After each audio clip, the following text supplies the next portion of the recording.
certain fights, turning truth to lies. Gotta get up, stop wasting time. Yeah, I wanna run off and fly. And I'll tell myself it's fine to be alone, just to find somewhere that finally feels like home. Oh, oh, oh. I hate all this overthinking. Oh, oh, oh, oh. The more I scream, the more I'm thinking. Take me to a world of silver, no more heartbreaks, tears, painkillers. Take me somewhere unfamiliar, bring me back to where we started out. Get me out of now, to where we started out. Get me out of now, to where we started out. Oh no,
to the sea for a getaway. Car top down and we're driving just to feel young. Moving away to the sea, moving away, can't you see?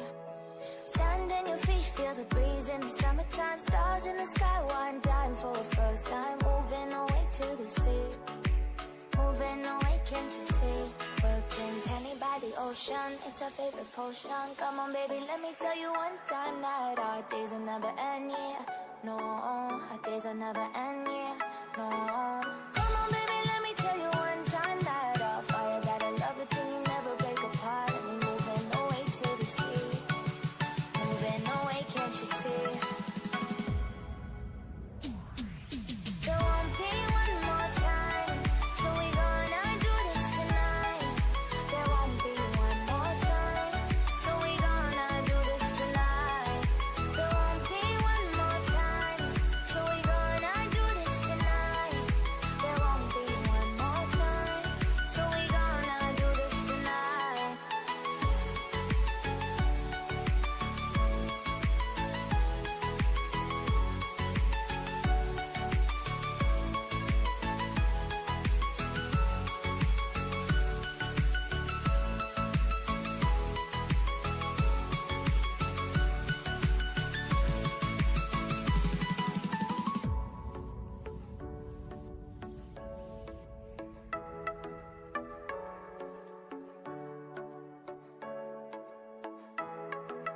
Get off your seat, clap your hands to the beat, grab your champagne glass tonight. We toast to freedom in the Caribbean, yeah, in the Caribbean, yeah. Dan, dan, dan, smoke, smoke, smoke, fire it up, let our lanterns paint the night sky red.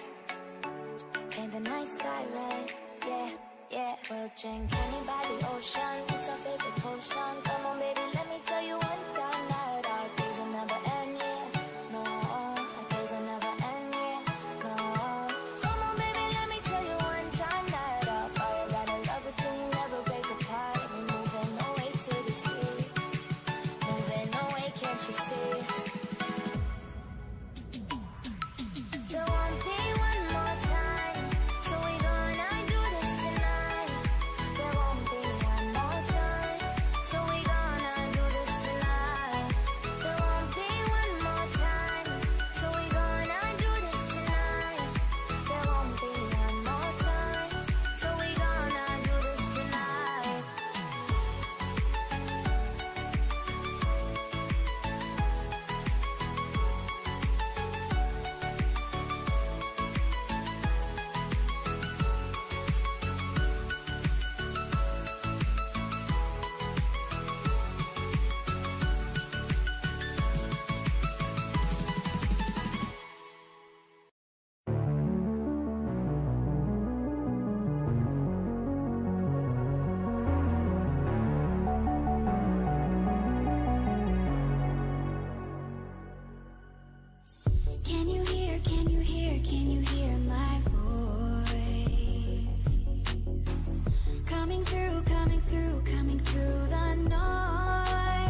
has taken low already. Can we pick out a kill? He wants to go for it. Nevertheless, what amazing play by Storm success. But maybe I talked way too soon. It comes down. Katrina got really kicked out with jungler. And he picks up another kill. Anti-crusher falling low, but it's going to be a double. This play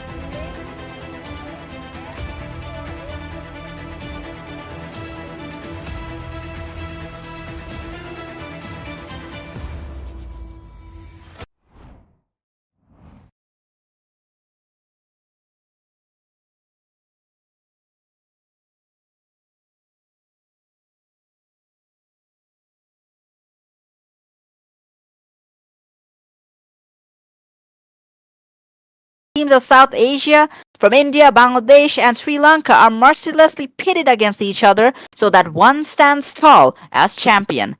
And when we talk about SMG, we remember years of amazing tournaments, uplifting the league scene with poise and style.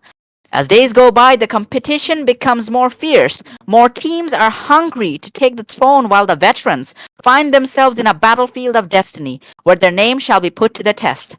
Tonight, yet again, we celebrate League of Legends and bring to you competitive excellence, fierce rivalries, players of class and skill, and battles which shall be remembered in the League scene for a long, long time. We're here because we love League, you love League, and we thank you for your support. I am Sib, and along with me is Riftmark. Hello everyone, thanks to Sib for the great introduction. Today, the semi-finals of the SA Cup 2 start, and I hope you're all as excited as I am. There has been a slight change in the schedule, and because of that, we will be watching the second game of the semi-finals, which was supposed to be TOK, Temple of Kings, versus Lightwork, first instead. And before we head into that match, we would love to show you a reel of some of the best plays from Temple of Kings, the most dominant team that India has seen in League of Legends so far, and hope that you will love their plays as much as we do. Absolutely.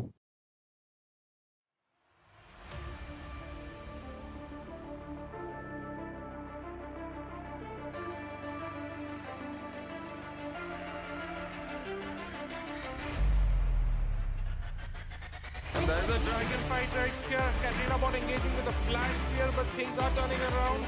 Possibly as it's a double kill for Katrina. And bot flies in and he's unstoppable as he picks up another kill. Anti-crusher falling low, but there's nothing to be done, however. So much damage by the Gwen thinking in this scenario. I think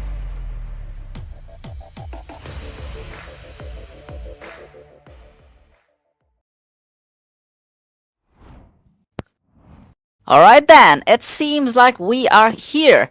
The semi-finals, and what a journey it has been, seeing so many amazing teams, and here we are at the conclusive night.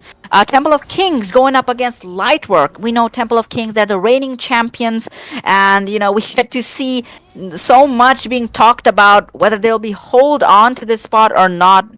All the teams are itching to get a bite off of them, huh, Riftmark? Yeah, I agree. I think a lot of the focus has been on Temple of Kings so far, but Lightwork should not, as their name suggests, be taken lightly. I think that they are strong contenders and will put up a great fight. They have showed exceptional play so far in the tournament, and were the most dominant team, in my opinion, in the quarterfinals, and I hope that they can continue that in the semis as well. True that. And in this drafting phase, we get to see Lightwork has taken out Rengar, Samira, and Rakan over there. A lot of burst damage, a lot of sustainability, and CC attempts are being negated. On the other hand, Temple of Kings take out Kayn, Cho'Gath, and Kled. Temple of Kings then proceed by first picking with the Zinza, a great blind pick and a very strong jungler in the current meta. And Lightwork respond with Lilia, another champ that I think you could basically say the same about. Great, exceptional jungler in the meta right now, makes good use of the Liandry's Riftmaker, and overall just a great pick in general. Indeed, well said over there. And the Braum being picked from the side of Lightwork. Trioxy truly enjoys playing the Braum. We've seen him throughout this tournament. Now, I gotta say this, that, all the teams which have made it so far, It's through their sheer will and determination. Nevertheless, these are best of ones. Semifinals are best of ones, so a lot more is at stake over here. They're facing the four best teams which the tournament had to offer. And, it's going to be a crazy night when you think about it. Yeah, I agree. And a crazy night it will be because the Temple of Kings have picked up Caitlyn and Morgana, a very exciting bot lane to watch. Once that Dark Binding lands, it's an instant Noxian trap as well, which the Caitlyn then headshots you with. Right. And I love the Jin pick over here from Lightwork side, though. Jin versus Caitlyn. Let's see if this cop from Piltover will be able to deal with this Ionian. Even though I don't want to say, killer, but he basically is so damn cool. So I mean, I don't know what his motives are, but yeah, let's see whether Caitlyn will be able to catch Jin this time. Yeah, Jhin is traditionally a very well-known pick into the Caitlyn Morgana lane because with his bouncing grenades, he can actually is one of the few AD carries that can actually look to match the wave clear and not get stuck under his turret, just constantly eating harassment. Right you are. What do you feel a Temple of Kings mindset is as they're moving towards another finals, perhaps? They would like to really make a statement this game.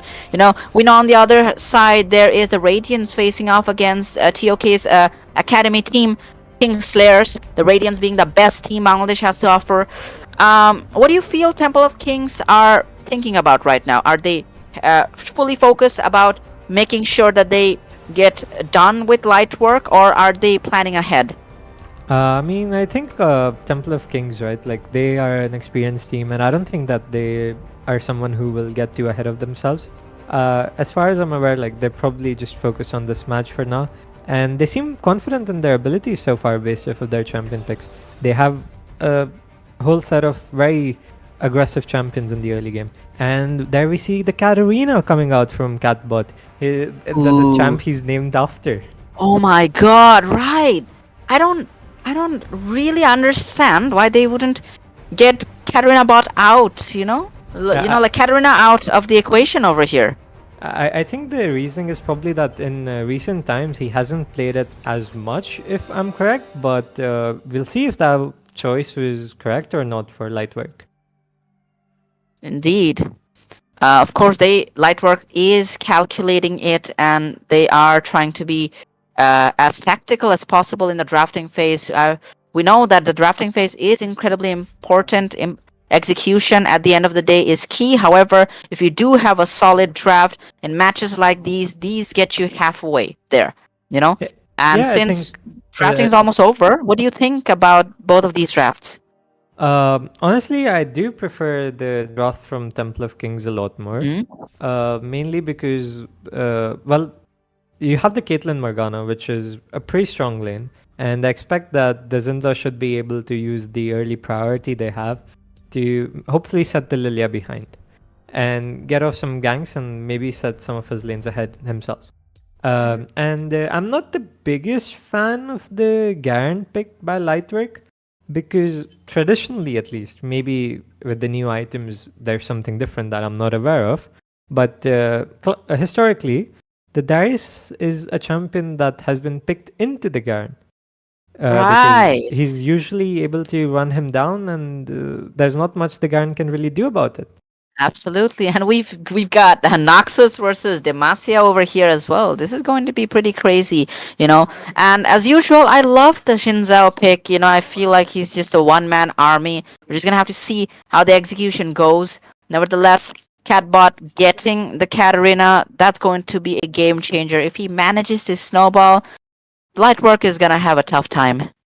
Yeah, I think he was able to pick that up because I think he recognized that the Yone was probably going mid lane, and as such was comfortable picking it into it. Because Katarina's not really a champ you want to blind in most situations. On the enemy team, they also, at least before the Garen pick, did lack any sort of reliable CC to deal with her either. Indeed. And I believe with the Morgana in the equation, Temple of Kings will be aiming to make it so that CC does not falter Catbot when he wants to go right in. You know, the Morgana spell shield, the Black Shield is gonna be incredibly pivotal in ensuring that Katarina has her way with the backline. Now, of course, when you look at Lightwork's side, the Braum will play an important role in ensuring Jin is safe. However, Jin in itself, like Jin is a very mobile champion and will be able to perhaps keep distance while dealing a lot of damage. Yeah, I think like as a champion, like he generally just sticks away stays away from the fights because of his long range abilities, like his W and his ult, which can be very impactful to the team fight without putting himself in any danger. Indeed, well said over there. And I'm pretty excited about all the matches which are going to happen tonight. It's as usual. I say it, but it's such a privilege to be casting alongside you all and to see so many amazing teams. Much thanks to SMG for hosting the tournament in such style and fashion. And yeah, it's going to be crazy to see whether Temple of Kings manage to really reclaim what they already have. They have the throne. We're just gonna have to see whether they will be able to keep it secure and defend against such amazing teams. Like Lightwork, Radiance, Kingslayers. They're gonna want a bite off of them, and Temple of Kings have to ensure that their reign does not end over here. Indeed, I think you're absolutely correct about that. And on the other hand, teams like Lightwork and Kingslayers especially will be looking to prove themselves against their opposition and show that they are more than what they've been perceived to be so far. Fair. Both of those teams are Indian teams as far as I know. And yeah, they would just want to be at the top when it comes to it. Right? Yeah, pretty much. The mantle for the best team in India has been held by Temple of Kings for as long as I can remember, really. And it's not something that they're willing to give up easily, but with so many new teams coming up, I think that it's going to get harder as time goes on. Absolutely, well said, Riftmark. Now, all those who are watching, the audience, we implore you, please go ahead, show your support for the teams you love, for the players you love. We will be reading the comments, the witty, the smart, the cool comments. We will do our best to present them as we are casting. So please feel free. The comment section is yours. So yeah, let's have one hell of a night. Let us celebrate League of Legends together, right? Yeah, for sure. I think like that's the most important part, right? Like obviously in competition, we need to be brought together. That's generally what sports in the physical world has served us over the last few centuries. And I don't see why esports as a medium cannot accomplish the same in the coming few years.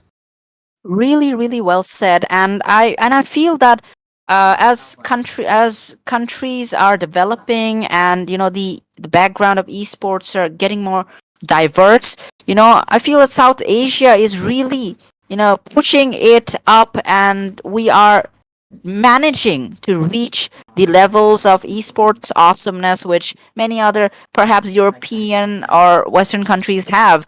And yeah, it's such an amazing to be a part of the process as well. Yeah, I agree with you. Like when I start playing League of Legends, right? Personally, at least, and I think this is probably the case for many others as well. I wasn't really aware of the Indian community, or if there was even one, because it just was in its nascent stages, right? I actually started by watching some of the more like American leagues and the European leagues and even the Korean leagues. But I think with what SMG is doing, I hope that one day in the near future, soon, people who are starting playing League in India, their first league that they watch is South Asian rather than European or American. Right. Absolutely well said. Very well articulated over there. Now, when we go into the comment sections over here, Sanindya Malik says, Ashes, Lilia clears, everyone, change my mind. Alright?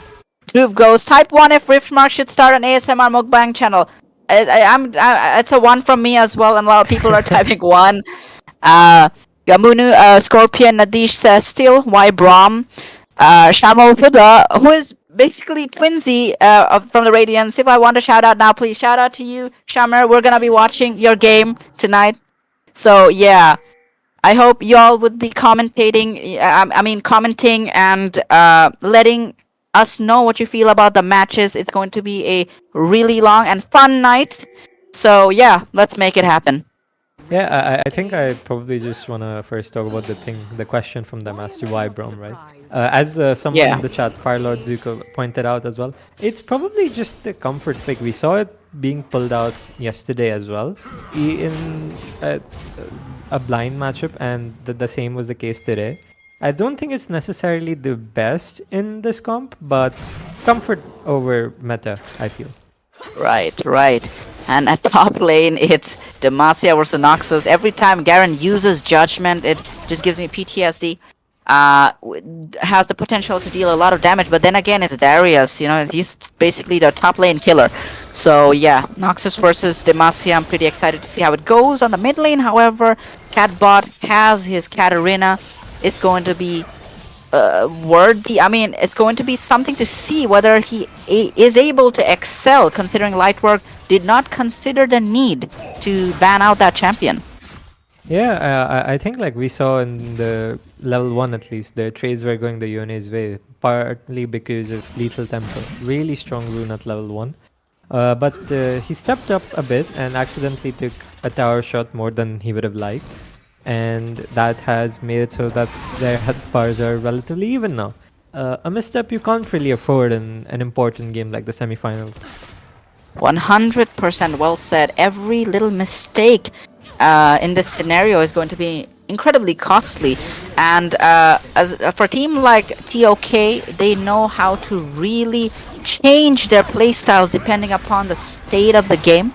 So we just will have to see how it goes. The Morgana route does land. Nevertheless, the Jhin route will land as well. And Morgana will be lowered down. So much damage being dealt upon the support of TOK over there. Yeah, there's actually a little bit of like a anti-synergy in a way between the Jhin and Braum, because Braum's passive, right, Concussive Strikes. It requires you to hit them with multiple auto attacks in order to proc the stun. However, Jhin is a champion with very, very slow auto attacks. But despite that, since they were able to see that the Morgana overstepped, we were actually able to proc that and get a good trade onto them.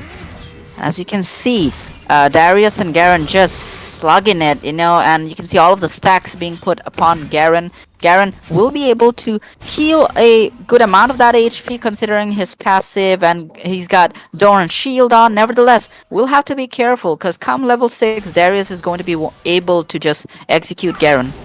Yeah, honestly, as I talked about this earlier, right, that matchup's really rough for him, and I'm surprised because he actually opted into it, because the Darius was picked before the Garen.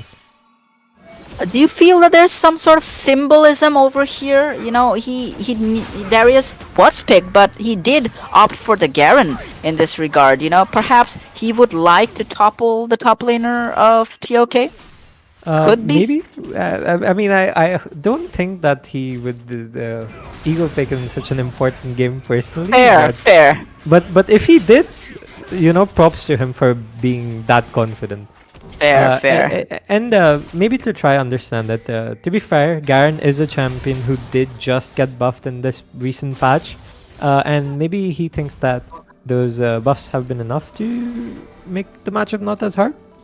Perhaps we will have to see whether there is a difference made in this regard.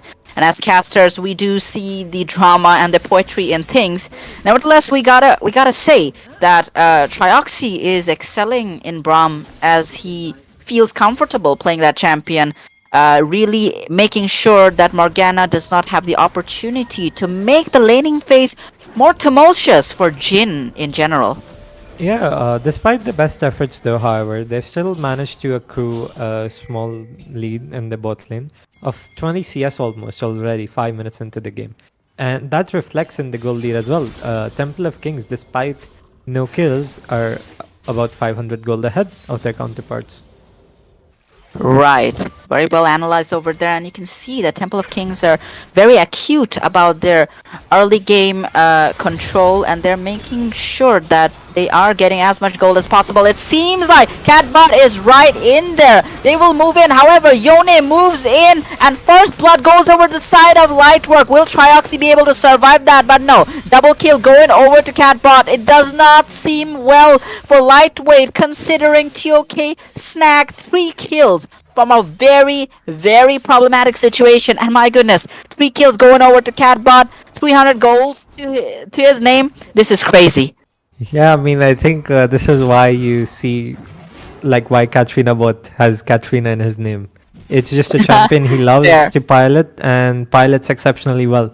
Fights and skirmishes like these, which are messy, are the dream for Katrina. She was able to constantly get resets after each kill and had an endless assault where she just didn't stop once she got ahead. Well said, and you know, Lightwork will have to be very, very careful to aim or focus the Katarina in those team fights, because utilizing a lot of resources on someone else might make it very costly for them. Katarina bot already has a Sork boots, has some stacks, 6 stacks onto the Dark Seal as well. Will be dishing out a lot of AP damage, and even though Lightwork did manage to get the first blood by an excellent ultimate by Yone, Fate Sealed, but it seems like Catbot is the winner in that scenario. And what a route! It seems like Shinzao is right over there. The stacks go over onto the Shinzao from Braum. Nevertheless, 3 stacks will not be able to stun him. Shinzao gets that kill for his team. Yeah, I think Temple of Kings should be able to translate that kill onto at least a dragon as well for themselves, as you see Black Infinity starting it up and the bot lane moving as well. The top lane is looking more and more dire as it goes on, with the Darius just having a freeze on Garen, and there's unfortunately not much to be done about it. To try respond to the bot lane plane, however, Lightwork do have their Lilia invading the enemy top side, because there are not really any gank opportunities. It's something, but I'm pretty sure regardless of that, the Temple of Kings are the ones who leave this significantly happier. True. Almost a 2k gold lead over there, and Isian moving top side, hoping to see over there. Nevertheless, Darius in the safety of under the safety of his turret will not be phased. It seems like Morgana wants some action over here, uses the ultimate upon Braum. Will he be taken out? The shield is not enough to do anything. Whey Protein makes sure that Braum has been taken out. A kill goes over to Morgana. She will be able to buy a lot of AP items with that. Yeah, I think like that was just very well played by the side of T-Berry and Whey Protein. Unfortunately for them, the kill did go over to the Morgana, but in the early game, that's not as bad as one would think. The Braum shield at the last second blocked the damage from Caitlyn's headshot, and is why like he went down to Morgana's ignite instead. Right, and it seems like a skirmish going on. I gotta give it to Esoteric Garfield. It seems like he is rocking mid lane. However, his ultimate will miss. Fate Seal does not manage to do it, but he manages to do it. And he pops up that Mastery 7 as well, as he solo kills Catbot. And my goodness, that was absolutely beautiful. He was the king of the lane ever since minute 1. You know, it seemed like he was so much in control, and even though Catbot had so many kills, went in for the ultimate, did not manage to face this heroic attempt at taking out the counterpart. And really, really well done, Esoteric Garfield. Yeah, I think that play was exceptionally well, right? And he went for that knowing that his jungler wasn't even around and not much knowledge about the Zinzao either. So exceptional confidence from the mid laner of Lightwork. Indeed, well said. And Shinzao has the Titanic Hydra completed over here, and you know, you can feel Catbot really processing what just went down over here. Esoteric Garfield was incredibly aggressive ever since the start, and the mid lane skirmish just keeps on happening. You know, Yone is keeping it clean, has a slight CS advantage, but that is considerable. Considering, I mean, we have to consider that Katarina is pretty not that strong in laning phase at least, but it seems like Morgana would want to go in. However, Easian has her name and Adox Call will take out the support. Not again. And yes, double kill going over to the ADC of Lightwork side. And my goodness, what a beautiful pathing by Lilia over there. Easian was exceptionally in position. Yeah, I think that was very well played from the side of Lightwork. They probably guessed that the Zinza would be topside at this moment because the grubs were spawning, and they guessed correct and made it so that it was a free gank for the side of Lightwork. On the other hand, it seemed like Esoteric Garfield had outlived his welcome over there. Right under his turret, he will be taken out. It's good to Yeah. see that the jungler from TOK side is showing some love to Catbot over there, and Catbot getting that kill would mean a lot. However, Garen is pretty tanky. He knows that 5 stacks would mean that it is not a winning battle. I wonder whether the flash was reasonable. However, I also believe that he would want to stay in lane more, try to bridge the gap of CS which Darius already has. A Lich Bane being made by Catbot over here, so it's pretty interesting to see, the game unfolding so far. Yeah, I mean, I think Esoteric Garfield was just like caught off guard a little bit because of the gank angle that Zinza used. It's a bit of an adjustment period for sure for most people, I think, with the new map changes. It can be hard to stay under your turret when like people can just come and walk from the sides. Right, and we can see in terms of XP, Esoteric Garfield on the Yone is excelling. But I take it back. It seems like Catbot is back on top. Yeah, it looks like he's ahead in terms of XP, but Esoteric Garfield might still catch up because the Katrina is looking for a roam, and if he can maybe shove in the next wave, it should equalize. However, never mind. It looks like Katrina bot is going to pick himself up another kill. Oh no, it is actually the Caitlyn who finishes it off with her ult instead. But yeah, no gold over to the bot lane of Caitlyn, who picks up her first kill. Yeah, it was much needed as well. It felt like Caitlyn was out of action for a while. It seemed like another battle is ensuing. Oh my goodness, the ultimate comes from the Yone. However, it is just a sliver too far considering Catbot will just be able to flash out of there. He did use flash over there, right? Just now? Yeah, he did. Yeah, and I really like the fact that they gave the kill over to T-Berry. Caitlyn really needs these kills so that she can match Jhin, considering Jhin already has an item down.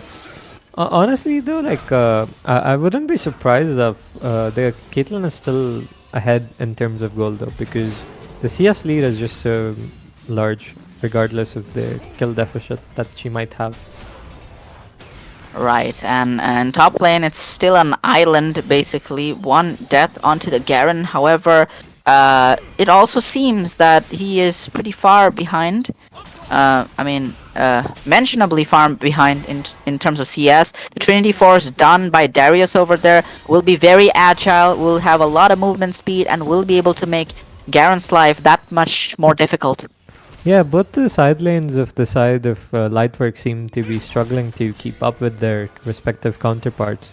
And honestly, all praise to Temple of Kings. They've made sure to keep up the pressure. I'll stop for a second though, however, because we see a skirmish on the top side. The Katrina dies and the Garen picks it up with Judgment. However, and it seems like Black Infinity will take out Bancho as well, right? So much going on over here, and it seems like T-Berry has taken out what's it called? The laner from the side of Lightwork, Trioxy. However, my mind is absolutely blank considering Darius manages to get a kill over there as well, and it's gonna mean very much of a problem for Lightwork in this scenario. Yeah, apologies to the audience at home for us losing our minds, because honestly it's so difficult to keep up with all this action happening. But we see that there were fights on both sides of the map, and honestly I think it ended up being better for the side of Lightwork because the goal lead at least seems to have gone down a little bit. Right. And even though TOK boasts a 3k goal lead still, and seems like Esoteric Garfield is not gonna wait for anyone though. My goodness, what a beautiful kill onto Whey Protein. Will Catbot be able to do something over here? So close, yet so far. Both of the mid laners down to a sliver of HP. Nevertheless, Black Infinity comes, saves the day for TOK's mid laner. Yeah, Katrina Bot surviving with just a sliver of HP. It was almost a 1v2 double kill for Esoteric Garfield. Right, and I have to give it to Esoteric Garfield though, like he has been playing incredibly heroically. I feel that one more auto would have done the work. Katarina Bot needed one more auto as well, or one more ability. Nevertheless, the jungler saved the day. And yeah, TOK is steadily extending this lead. And this is interesting to see, King guarding this one caster minion, taunting the Demacian legend, which Garen is. Nevertheless, he is here to play and he is taunting his opponent. And Darius is a very, very scary champion, even in a game of this stature, of this level, where both teams are incredibly skilled. As we look at the goal difference, though, you can see that the Caitlyn is actually, as I initially expected, significantly far ahead of her counterpart. And both the mid laner and the jungle of Temple of Kings are the richest in the game as well. And it seems like the game has turned. Nevertheless, Trioxy gets the rift. However, Whey Protein manages to make sure Ezian will not see the light of day. 3 down from the side of Lightwork and 2 down from the side of TOK. And I gotta hand it to Trioxy over there. Really took the damage, a lot of damage out of Katarina's hands with the shield. Nevertheless, it was to no avail. TOK does end up not only getting the rift, but also winning that fight, if you look at it in that perspective. Yeah, the Darius is able to pick up 2 turrets over at live with the help of that as well. Massive goal inflection into him. The goal lead becomes even bigger and is about 5,000 now, as you can see on the scoreboard. Right. Almost a 5,000 goal lead over TOK's side. Pretty expected, but nevertheless, this black shield goes in. Yone seems to be caught. However, Black Infinity has taken out Esoteric Garfield. The Bronze stacks are going. Will Lilia be able to do anything? But no. Shinzao is so strong with the Titanic Hydra, will easily be able to deal with his opponents over there. And props to Whey Protein for providing not only that black shield, but the essential damage and support necessary for Shinzao to come out at top over there. Yeah, honestly, this game has been so exciting so far. Like, we're struggling to even be able to speak as fast as the action is going. I hope the people at home are enjoying this just as much as we are. We would love for you to type hashtag TOK or hashtag LW in order to let us know which team you think is going to take this home. Absolutely, and with that being said, Trioxy seems to be caught over here yet again. Catbot just manages to slay his opponent and will be able to survive so expertly perhaps. The burning is occurring, nevertheless, it is not enough for her to be executed. On the other hand, the Lily ultimate does go over to the Caitlyn, but it is to no avail considering she has that cleanse up, huh? Yeah, I mean, lots of great attempts from the side of Lightwork here, but unfortunately none that seem to be panning out for them over the long term. Even though the fights may initially seem like they might help them, Temple of Kings just happen to be outplaying them at every turn so far, and constantly increasing their goal lead. 100% well said over there, Riftmark. And you can see Temple of Kings really becoming more comfortable as they move into the almost the end of mid game over here. They're going to be looking to get that Baron, just taking vision as much as possible. However, we got to give it to Lightwork as well. It seems like they are so close, but to no avail so far. We are just going to have to see how they plan these team fights out, as the objectives are going to be coming and they're going to want to make no mistakes from here on out. Looking at our chat so far, I think most of the audience seems to agree with us that Temple of Kings are heavy favorites based off of their goal lead so far. Not a lot of Right. believers in the comeback for Lightwork.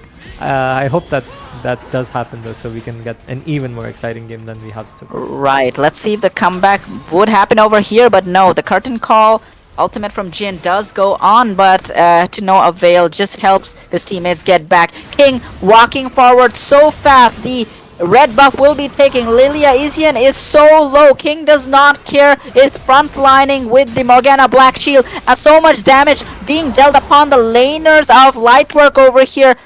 Probably some hope was present when the third the Braum stun went on. Nevertheless, King is incredibly tanky with the Sterak's gauge. I believe the shield was not even procced, and as you can see, Ezian had nothing to do, was just pulled closer and taken out by the wolf.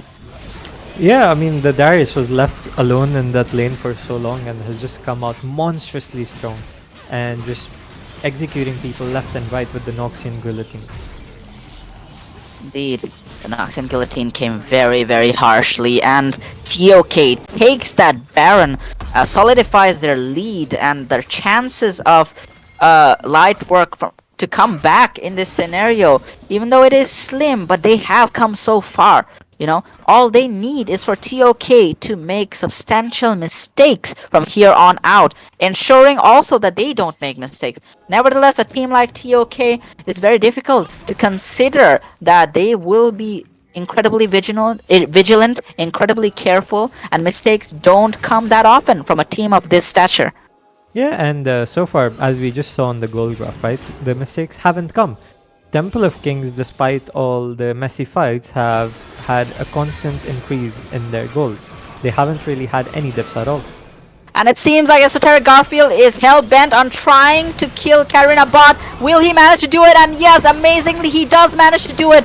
So low, Darius, but he is healing to infinity. The Jin is a bit too late, perhaps. I don't know what Trioxy was doing over there, perhaps trying to wait it out, waiting for his team to come, but it was way too late and he was taken out by Xin Zhao's spear. And expertly played by Black Infinity over there, and as we can see, T-Berry is just tearing down that turret. A very amazing route by the Jin over there. It seems like Garen will be able to take that shut down onto Caitlyn. Nevertheless, the Demacian hero does go down when Black Infinity is right over there. My goodness, a lot of things going on. T-Berry really wanted that turret and does manage to get it for his team, yeah? Yeah, you're right. Honestly, it looked, as we speak, Katrina Bot going in, killing almost everyone, seems like. That's right. Too far. Yeah, but at this point, Katarina Bot is just so strong. Trioxy will utilize the Q to ensure that he is dead. Black Infinity wants nothing of this game anymore. It seems like with the countdown timers being so long, Garen being the first one to come back, but will he be able to defend anything over here? As we see in the replay though, Katrina jumping past all his teammates and killing the Jhin on their Nexus turrets. What is the ADC even supposed to do in situations like that? Right, and TOK have taken this game expertly. It felt like Lightwork was in the zone, Lightwork was doing good. Nevertheless, could not really gain sufficient leads on the solo lanes and even in the jungle. I gotta give it to Esoteric Garfield though, hands down. Very brave Yone playing. Katarina Bot probably commends him as well for his skill and prowess. Nevertheless, Temple of Kings show us why they're the best, you know, and they secured that spot in the finals with absolute amazing playstyles. Yeah, I think Esoteric Garfield was definitely the shining spot in this unfortunate game for Lightwork. However, what a statement game from the side of Temple of Kings. They picked comfort, they picked champions that they're known for, and they just showed up and absolutely demolished the side of Lightwork. 100%, 100%. What an amazing game that was, wasn't it? It felt tense, but I feel Temple of Kings was throughout the start of the match just, you know, resolute and composed, and we saw that in their strategy. Yeah, I think overall the strategy was just very well executed from the side of Temple of Kings as well. The top lane got a matchup that he was very comfortable in and was able to ensure that he was able to build up a lead this and not get ganked by the Lilia. Even though there were some good counter punches thrown by the side of Lightwork, for example, the gank bot lane by the Lilia where the Jhin was able to collect a double kill, Temple of Kings never really seemed to worry because of that and ensured that their goal lead kept increasing consistently. Really, really well said, Riftmark. With that, Temple of Kings move over to the finals where they will be defending against an unknown team. We're just gonna have to see. The next match is going to be Radiance versus Kingslayers. I am supremely hyped for the match that is to come, so please stay with us, and we absolutely love your comments. Thank you, Riftmark. That was epic, bro. Let's see what happens next, yeah? Yeah, I'm really excited to see the rest of the playoffs play out. It'll be really exciting. Alright, please stay with us, everyone. It's gonna be a party tonight.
Open eye, feel the waves cut through me.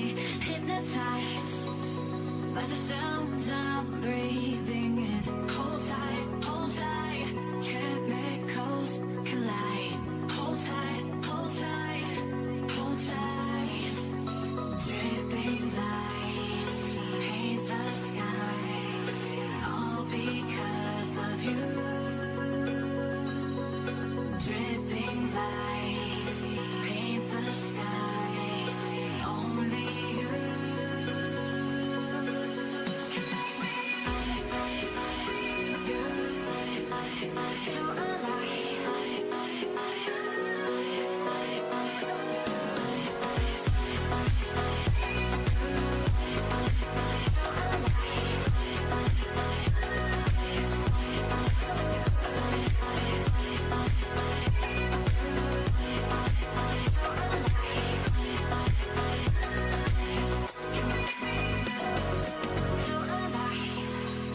Make it last forever.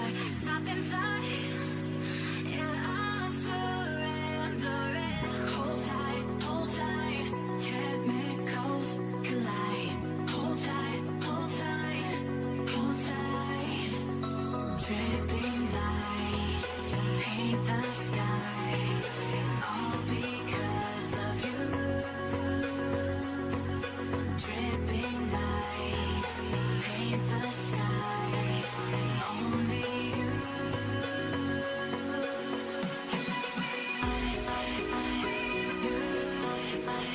So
living me these dreams when I think of you and me. Don't wanna leave the world you see, and I will hold you down if love is still alive. It's all forgiven to my eyes.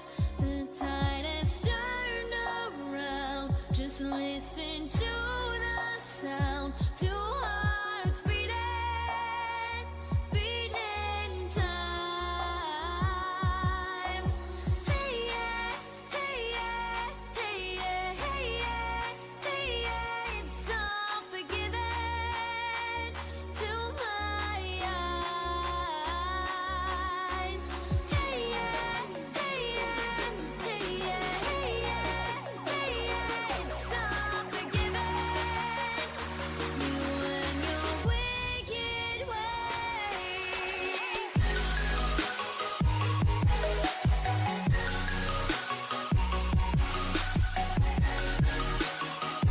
You and your wicked ways.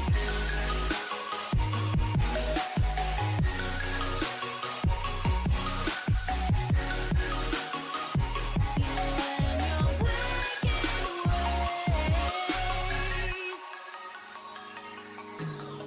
Sit out your touch. I can never feel so much. Don't wanna leave us in between. 'Cause when you lock me in, I'm in for life. Don't care it's a cruel paradise. Say you'll be mine. The tide has turned around. Just listen to the sound. Two hearts beating, beating time. Hey yeah, hey yeah, hey yeah, hey yeah, hey yeah. It's all forgiven. You and your wicked ways.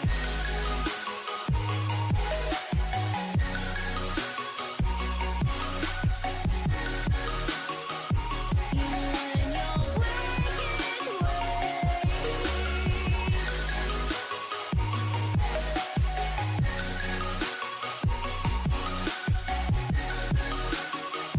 You and your wicked ways. Turn around. Just listen to the sound. Two hearts beating, beating time. Hey yeah, hey yeah, hey yeah, hey yeah, hey yeah. It's all forgiven. You and your wicked ways.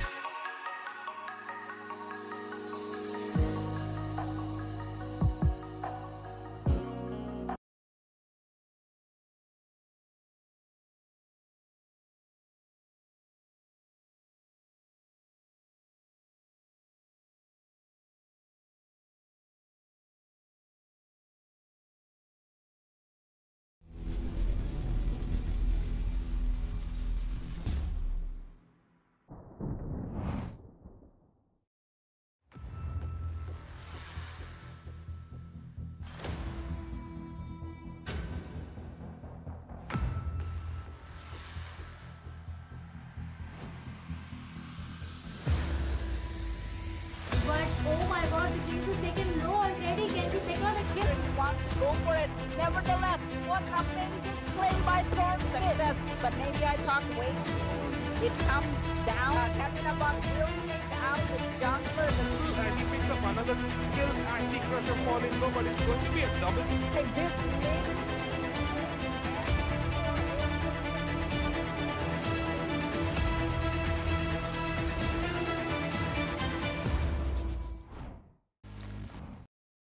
Good evening, my people. We welcome you back to the SMG South Asia Legends Cup 2, the ultimate gaming showdown where the best teams of South Asia, from India, Bangladesh, and Sri Lanka, are mercilessly pitted against each other so that one stands tall as champion.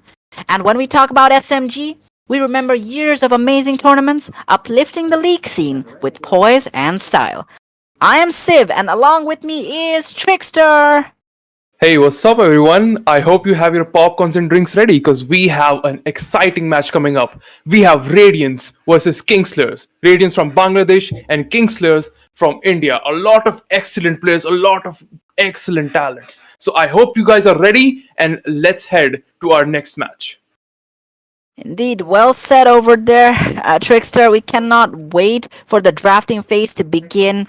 And the Radiants being the best team coming out of Bangladesh, led by Insec. So they have come to the semi-finals. We will just have to see whether they have what it takes to move over to the finals, because they are facing Kingslayers, also one of the best teams from India, the academy team of Temple of Kings, learning a lot from the Kings, who have been dominating the league scene in India for I don't know, for forever basically. So yeah, Temple of Kings have really ensured that Kingslayers are also one of the best teams that their country has to offer. Yeah, very, very well said. And actually, I'm really, really excited to see the top lane of this match because we have RTO versus Dead Corporal, and these two are beast when it comes to top lane. And I'm really, really excited to see what they have to offer in this match. And looking over to the ban phase, we have very, very interesting bans. We have Tristana, which is, I am pretty sure, a target ban for Potato Monster. We have seen his Tristana gameplays in the previous tournaments and previous matches as well. Really excellent ADC Potato is. And what do you think about the other bans? Well, we see that Kingslayers have taken out Rengar, a target ban for Insec over there. We know Insec's knowledge in the jungle is profound. Like, he is incredibly wise in terms of understanding the timings and all. It is beyond me, but yeah, they are really making sure that Insec does not get that Rengar option on over here. That's true. And Vayne, obviously, we saw the last time they played Vayne. Absolutely dominating Vayne gameplay. Like, the damage Vayne has to offer, the true damage as well, it's absolutely insane. And looks like our first pick is going to be Graves and Dead Cover hovering Caitlyn, which is actually a pretty good pick, to be honest, in this match especially. Oh, never mind. Looks like they're locking Ashe. Oh my god, Ashe is so annoying, am I right? Indeed, she is very, very annoying, and I have to point out that Insec played Graves previously, and it is an interesting champion because of the mobility and the versatility of the builds. So Insec is pretty comfortable with a champion like this, and so he has opted for the Graves over here. On the other side, Ashe does get picked, followed by the Xayah as the counterpart, but I gotta say the Nocturne pick seems very interesting over here. Would Kingslayers be going for an all-in engage type combination, considering the Ashe arrow will facilitate that option?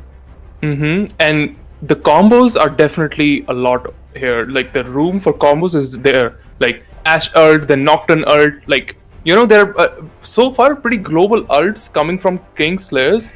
And I think it's actually a pretty good combo. It could be a pretty good combo as well. And looks like CEO is trying to pick a support for the team at the same time. Misfortune ban? What do you think? What is this Misfortune ban for?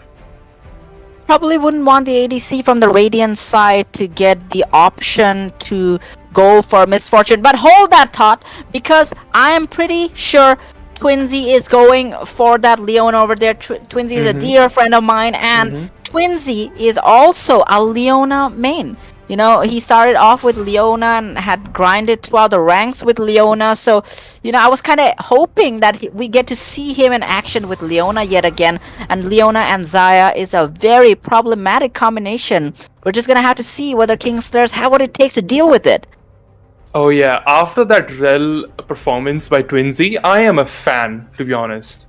That Rel performance yesterday was really, really good. And looks 100%. Like we have a Akali pick. Oh my god. I would love to see a Akali dominating Summer's Rift in this match. Oh my god. Akali in right hands can be the most disgusting champion in the game. And to be honest, in one of these pro players, anyone can pick Akali, they can actually dominate. And I'm surprised someone picked Akali today. Kingslayers mid laner Thorfinn, an exceptionally skilled mid laner. We remember how he played Akali in the previous match, and I gotta say, he was really holding his team in terms of damage, and we probably hope to see the similar thing in this match as well. He is incredibly confident on the Akali, can be flexed to top, but I believe Thorfinn is going for his famous Akali yet again. And looks like Blitzcrank is going to be a pick for Black Thief. Dude, Black Thief is also a great support as well, to be honest. And I don't know if what Twinsy has in his arsenal that will counter Black Thief as well. But Blitzcrank can be a really great playmaker for Kingslayers.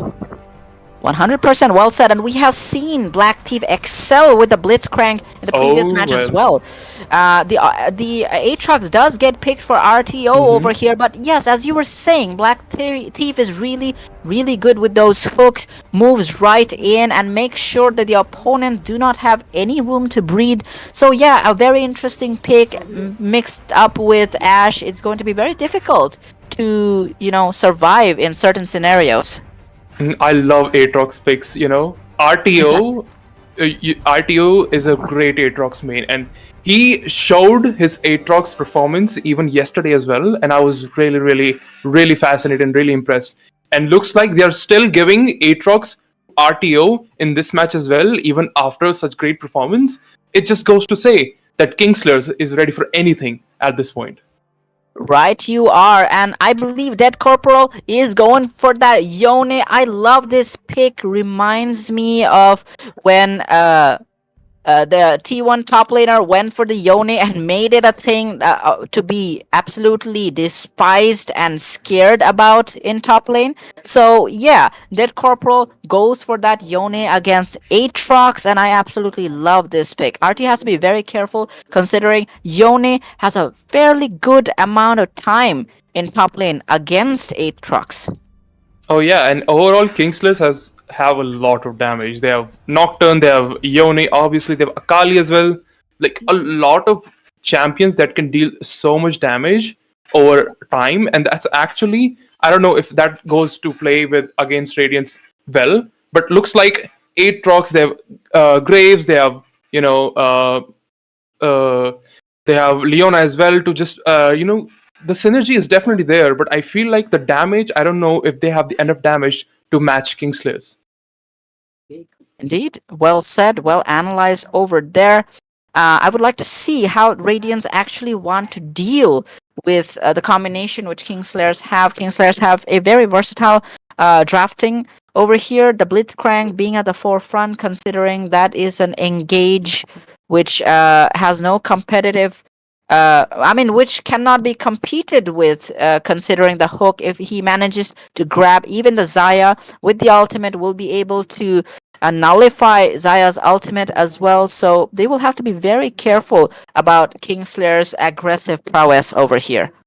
And like I said, it's Radiance versus Kingslayers, and they are from Bangladesh and India. So it's not just these two excellent teams fighting in the virtual battlefield. It's Bangladesh versus India as well in a virtual battlefield, and they're about to show that who is the best of the best. Indeed, well said. And I love the sportsmanship between these teams, all the teams who are here, the respect they have for each other, and I absolutely love it because our league community is a huge family. Me being from Bangladesh, and casting for a tournament of this stature hosted by SMG, it is a true honor and privilege. And seeing all these teams come together for the common cause of League of Legends, it is inspiring, and it encourages me and motivates me to be better as well. And I have to say that we are a big family. We are a huge community of players and teams who excel in what they do. I am absolutely flabbergasted by the skills and the experiences I have witnessed throughout this tournament. So yeah, it is a true pleasure and a true honor, and tonight is going to be one of those days where we celebrate League of Legends together as one big community, and I absolutely love it. Hats off to the audience. And looking at the picks here, what we actually overlooked there is a Lissandra pick. I have actually never seen a Lissandra pick overall in the whole. I think it's the first Lissandra pick in this tournament, right? I believe so, yes. And yeah, I don't know how Lissandra is going to play well, especially in this patch. I think they might be cooking something, right? Indeed, the Lissandra ultimate will be able to freeze the opponents in place, would be very essential, especially in accessing the back line. And even if Lissandra CO is playing overly aggressive, if there is a potential Nocturne gank, we'll be able to just go back to safety, utilizing her abilities. But yeah, Lissandra is a pretty safe pick, especially against a champion like Akali, when Akali is being piloted by a very, very skilled player as Thorfinn. So yeah, we're just gonna have to see who wins in this battle of skills. Mm-hmm. Zuko says Ash doesn't have any hard counter, to be honest. I think there is a hard counter, and that is a very well player in the opponent's team. Exactly. Could be a counter as well to Ash. And moving on to the game here, it looks like we are going in Radiance versus Kingslayers. Let us know in the chat, who are you rooting for, Kingslayers or Radiance? Type 1 Radiance, type 2 Kingslayers. Yeah, go for it, and let us know. We are checking the comments. G. Arvind Kanderi says Ash is useless against Leona, but yeah, and Sacred Ghost Trickster Bhai. So all right, he really, really is a fan of yours, and we absolutely love it. Absolutely loving it. So yeah, please go ahead and comment. Feel free. This is your place. We are looking at the comments, and we're absolutely loving it. All right, this is gonna be a fun night, so let's make it as enjoyable as possible. Trickster, take it away. Mm-hmm. And looks like I said, I really want to see this RTO versus Dead Corporal top lane match, because yeah, I really love.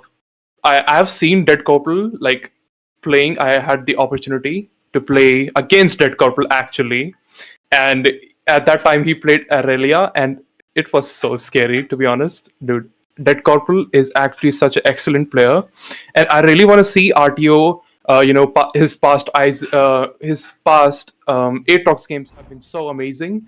So I really want to see like what pure skill matchups looks like in this game. Indeed, well said, and it seems like we have feed. We are moving into the second semi-final game of SA Legends Cup 2, hosted and organized by SMG. Please let us know who you're rooting for. There's only one spot left for the finals. One team will go from here to face the Temple of Kings, the undisputed legends of India. Let us see who wins, who has the gall to face them. We shall find out in this match. Mm-hmm. And they should actually be prepared, because they are going to face next match. Whoever wins is going to face Temple of Kings, the champions of champions, the reigning champions that have been reigning this scene for so long and have made a name for themselves. But can they do this? But looks like we are going to find out when the match gets started. Away, Ash Crusher and Black Thief looks like are guarding both of the sites here, and yeah, looks like a pretty defensive stance from each and every player over the map right here. Let's look at the jungle here. Insect starting from the bottom side, and what do you think is going to happen next, Sib? I mean, I feel the combinations which both teams have, they will be head first trying to ensure one of their laners have the lead. Top lane is a very interesting or an important point which would impact this match, considering Aatrox may have difficulties. Hold that thought. It seems like Twinsy will be pulled by Black Thief. 20% of his HP going down, forcing the opposing support to pop the health potion there. So it seems like Black Thief is playing very aggressively over here. And I would like to conclude my statement by saying that, I believe the early game is very, very important, Trickster. Whoever goes ahead will be able to dictate the outcome of the tournament. I mean, of this match. Yeah, definitely. And there are some champions that actually excels early game as well. We have Dead Corporal on Yone, which is actually excellent early game champion. So I can already see RTO backing off into his tower, because he doesn't want anything to do with that. But looks like Twinsy is going to and looking for an engage there. They have to pop Ignite on Potato, by the way, but looks like Potato just gets out of that fight unfazed. Twinsy get dealt by a lot of damage, and Potato is not looking healthy at that point. Right, you gotta hand it to the supports though. Twinsy aggressively moves ahead with the Zenith Blade over there. He excels in that Leona so beautifully. And nevertheless, Black Thief with that expert hook brings Leona back. Even though Potato has to just flash away from that scenario, it was interesting to see them at the back foot at this point. You know, they know, the Radiants know that they will have to be aggressive in order to ensure that the Ashe does not scale into a monster. Yeah, exactly. And looks like RTO and Dead Corporal are pretty even at this point. RTO is looking to chip some damage on Dead Corporal. Looks like Dead Corporal is in a bit of a predicament here. And can Dead Corporal die here? Can RTO gets a kill here? But no, I think... Looks like Insec in middle getting ganked. Insec is ganking in mid, by the way. Insec doesn't get any kill. Looks like both of them playing very aggressive. Ashe D Crusher actually is on top of Insec, dealing a lot of damage. Insec is also in a bit of a predicament. Looking bot side as well. So much fight going on. Twinsy just barely gets out of alive there. Eisen dealing a lot of damage as well. Dead Corporal is not so looking good.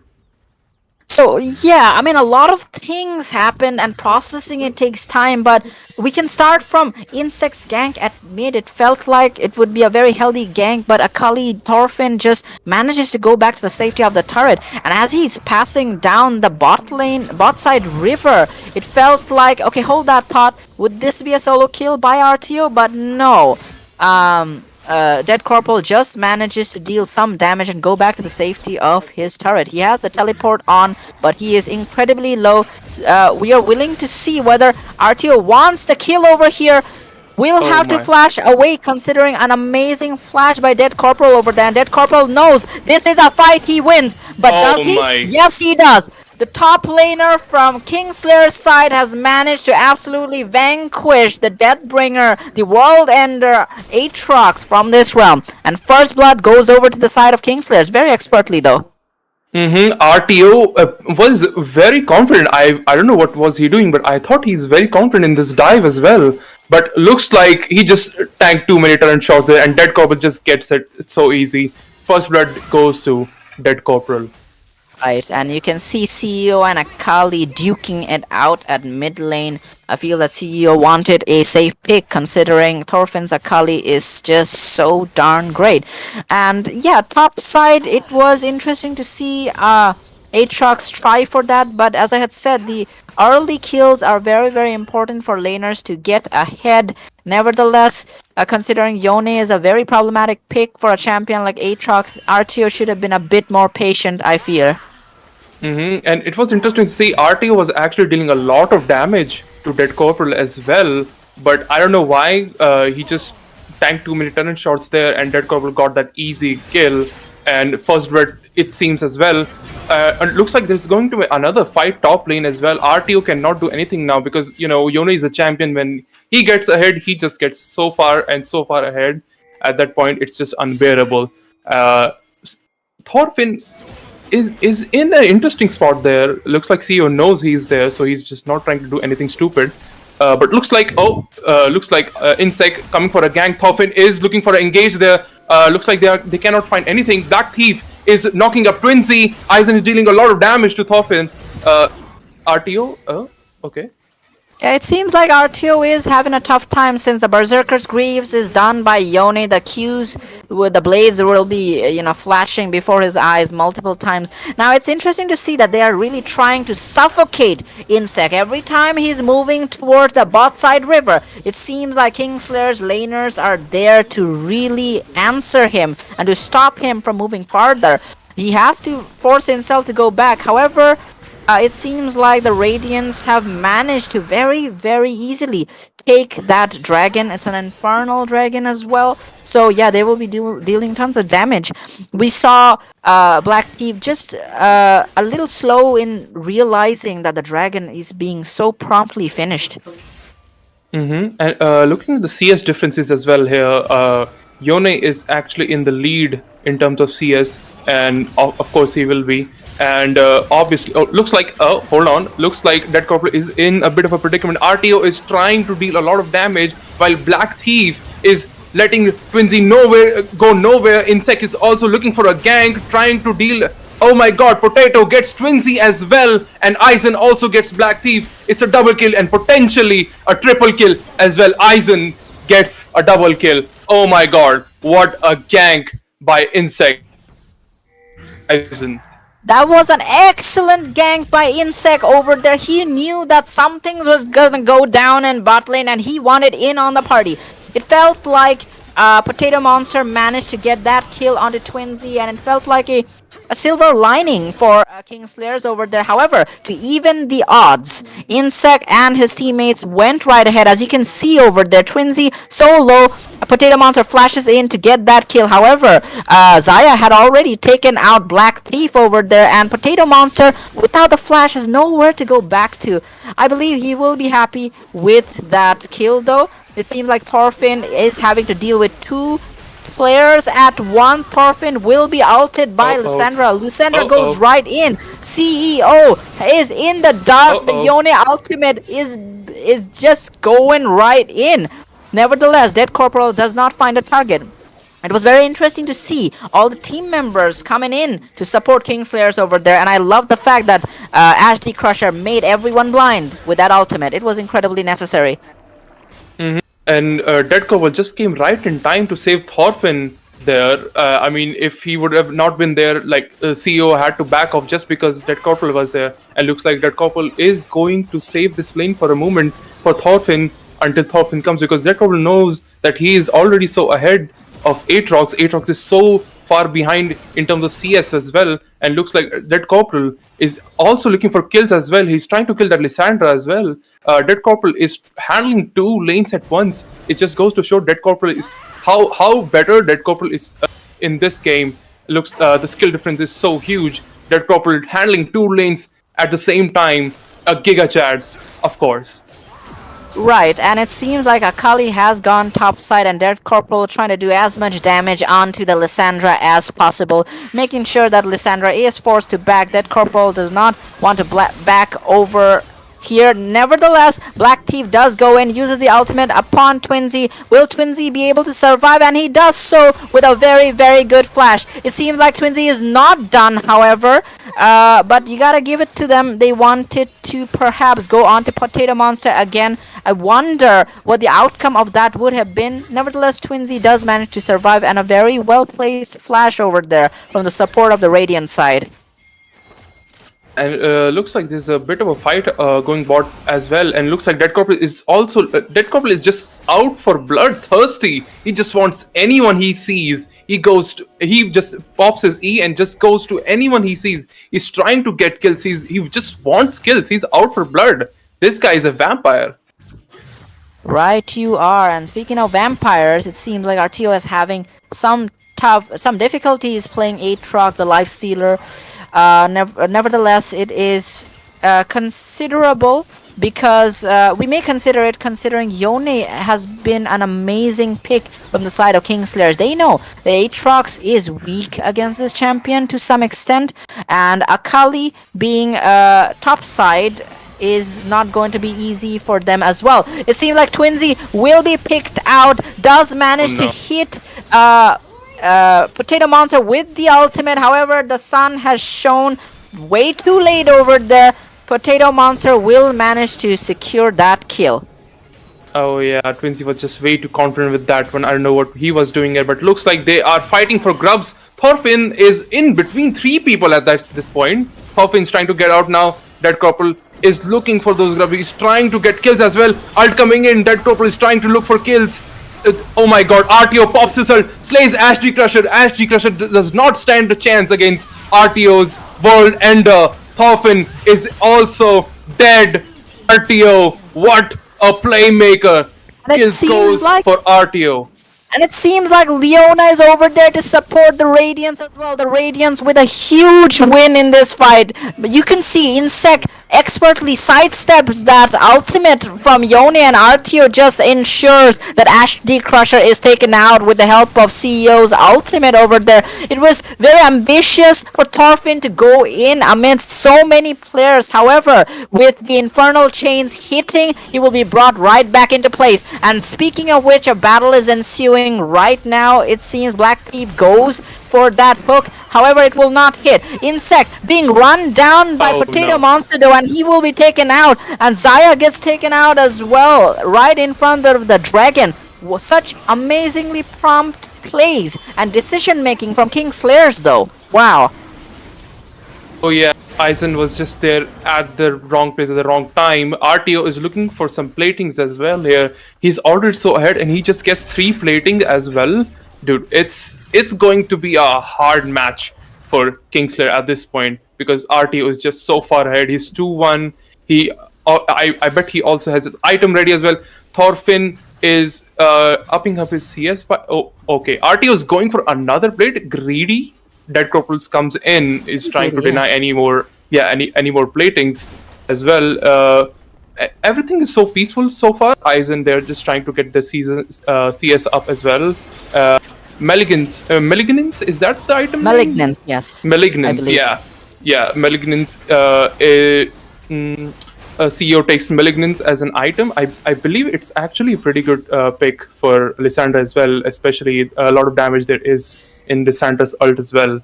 And looks like a war clearing is going on with Dead Corporal. They are looking for this Herald. Right, as CEO is right over here. The Lissandra ensures that Dead Corporal does not have an easy time. The ultimate will hit. Yone has nothing to do but to fall in the hands of CEO over there. The Radiance just so fast and so prompt. It seems like Twinsy is going for that ultimate onto the ADC of Kingslayer's side. However, Ash manages to flash away. Potato Monster very quick with that finger over there. You gotta hand it to them though. There's a lot of pressure occurring. It seems, however, that Insect will be latched onto by HD Crusher over there, but just very comfortably walks over the wall. He was trying to invade there, but look at this replay. Dead Corporal is in between 2 people. He just cannot do anything, even though he's so far. He is also far ahead, but at this point, Radiants are just already so far ahead. They cannot do anything about it, and Dead Corporal pays for his life at this point. Right, and as you can see, the momentum is being pushed up, to the point and it's hit where I believe we will be reaching a boiling point very soon, where a definitive team fight may define the outcome of this match. Yeah, so far it's pretty even, right? Right, so far it is pretty even. However, we gotta consider that even though we're moving into the mid game now, Radiance have a slight gold advantage over here. However, it is very minimal. But the Radiance are trying to really grasp control of this match right now, and I believe if they are very careful about about not getting caught, considering Kingslayers are going to be trying for that, it may be a match they would be looking forward to control. We're just gonna have to see though. And CEO has to back off while HD Crusher takes this Herald, the first Herald of the game. HD Crusher takes it, and looks like Dead Corporal is trying to gatekeep RTO, so he cannot do anything about it. And at the same time, CEO, where did he get that much HP from? I don't know. But oh my god, the dive comes in. Oh my god, Thorfinn dives in, doesn't even care. CEO still alive though. Black Thief is tanking so much damage. Oh my god, ult comes from Insect, but Aizen takes the kill. Thorfinn is out of the game, and Black Thief has to back off as well.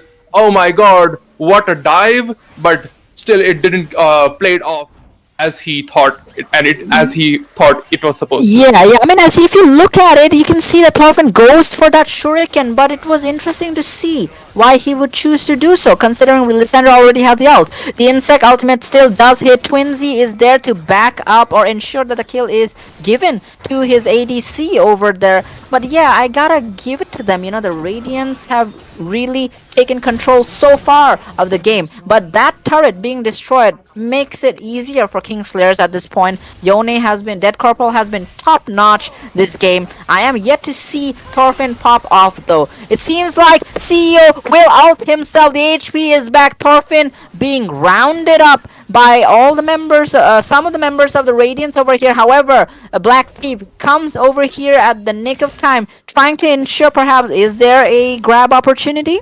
Perhaps not. The Radiance will probably back off at this point. But it's getting very exciting, my friend.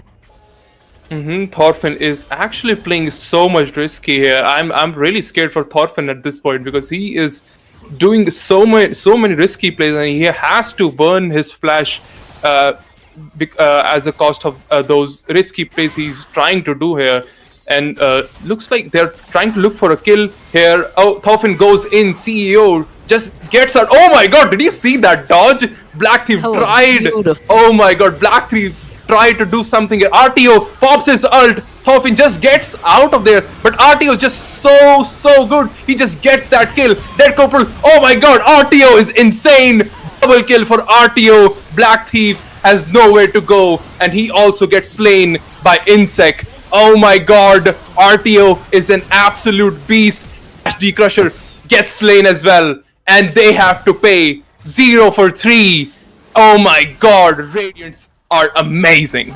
I mean, if you would look at that, bro, I mean, an amazing TP from the Aatrox over there. RTO comes in at the nick of time, and the Radiants ensure that this team fight is what's gonna make the difference. 4 kills going over to the side of the Radiants at this point of the game is massive for them, and it would really allow them to get those juicy items and make sure that life is so much more difficult for the Kingslayers side. The Kingslayers really have to think about the bounties which are on the opponent's side and capitalize on it. You know, they will really have to think out their fights. It's such a shame that yet we have not seen a star player like Thorfinn be activated, but yes, the game is still young. We will see how Kingslayers decide to proceed. An amazing ultimate by Dead Corporal, but an amazing ultimate from Aizen as well. Aizen does manage to survive that. Will Dead Corporal survive though? No, he is dead. Aizen manages to go right into an unhittable state and will just utilize the feathers to ensure that the aggressor gets taken out. Oh yeah, I still can get over the get past over the dodge that CEO did right there. Are they scripting that kind of dodge? Oh my god, I just can't get over the fact that that dodge, he just made that dodge right there. Yeah. But yeah, it just goes to show like how mechanically skilled these players are. Radiance is like, we never thought Radiance would be such a good team, but Radiance are just so good, like mechanically, like, oh my god, these guys are a force to be reckoned with. True, I mean, being basically the best team coming out of Bangladesh, they have a substantial amount of experience. They have had a very solid roster throughout the years as well, basically led by Insect primarily. And Twinsy is an incredible support player, has a very good idea about the match, about map control, and yeah, you can see their efforts being fruitful over here, because not only are they able to nullify the attempts by Kingslayers to engage upon them, but they're also getting much needed kills. I mean, the goal difference was not big, let's say 5 to 10 minutes ago. However, as we move on as we're moving on towards the end game, it seems like a 7k plus goal lead from the Radiant side. Mm-hmm.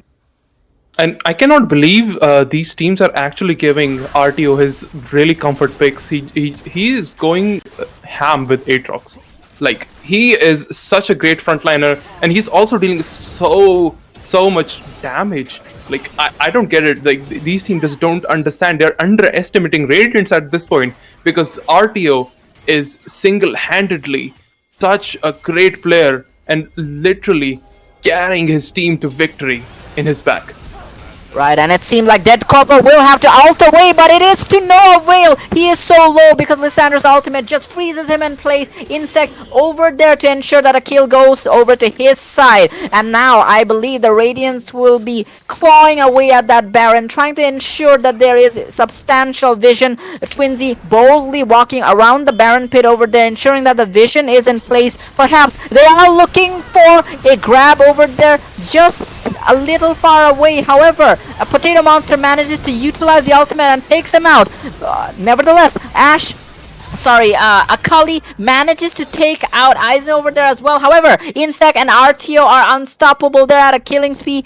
Twinsy just misses the Zenith Blade over there. However, no worry, because Insect will just take him down. Nocturne take him down. And Potato Monster just running around the mid lane over there. But there is no safety, no security. The Radiants come out in top.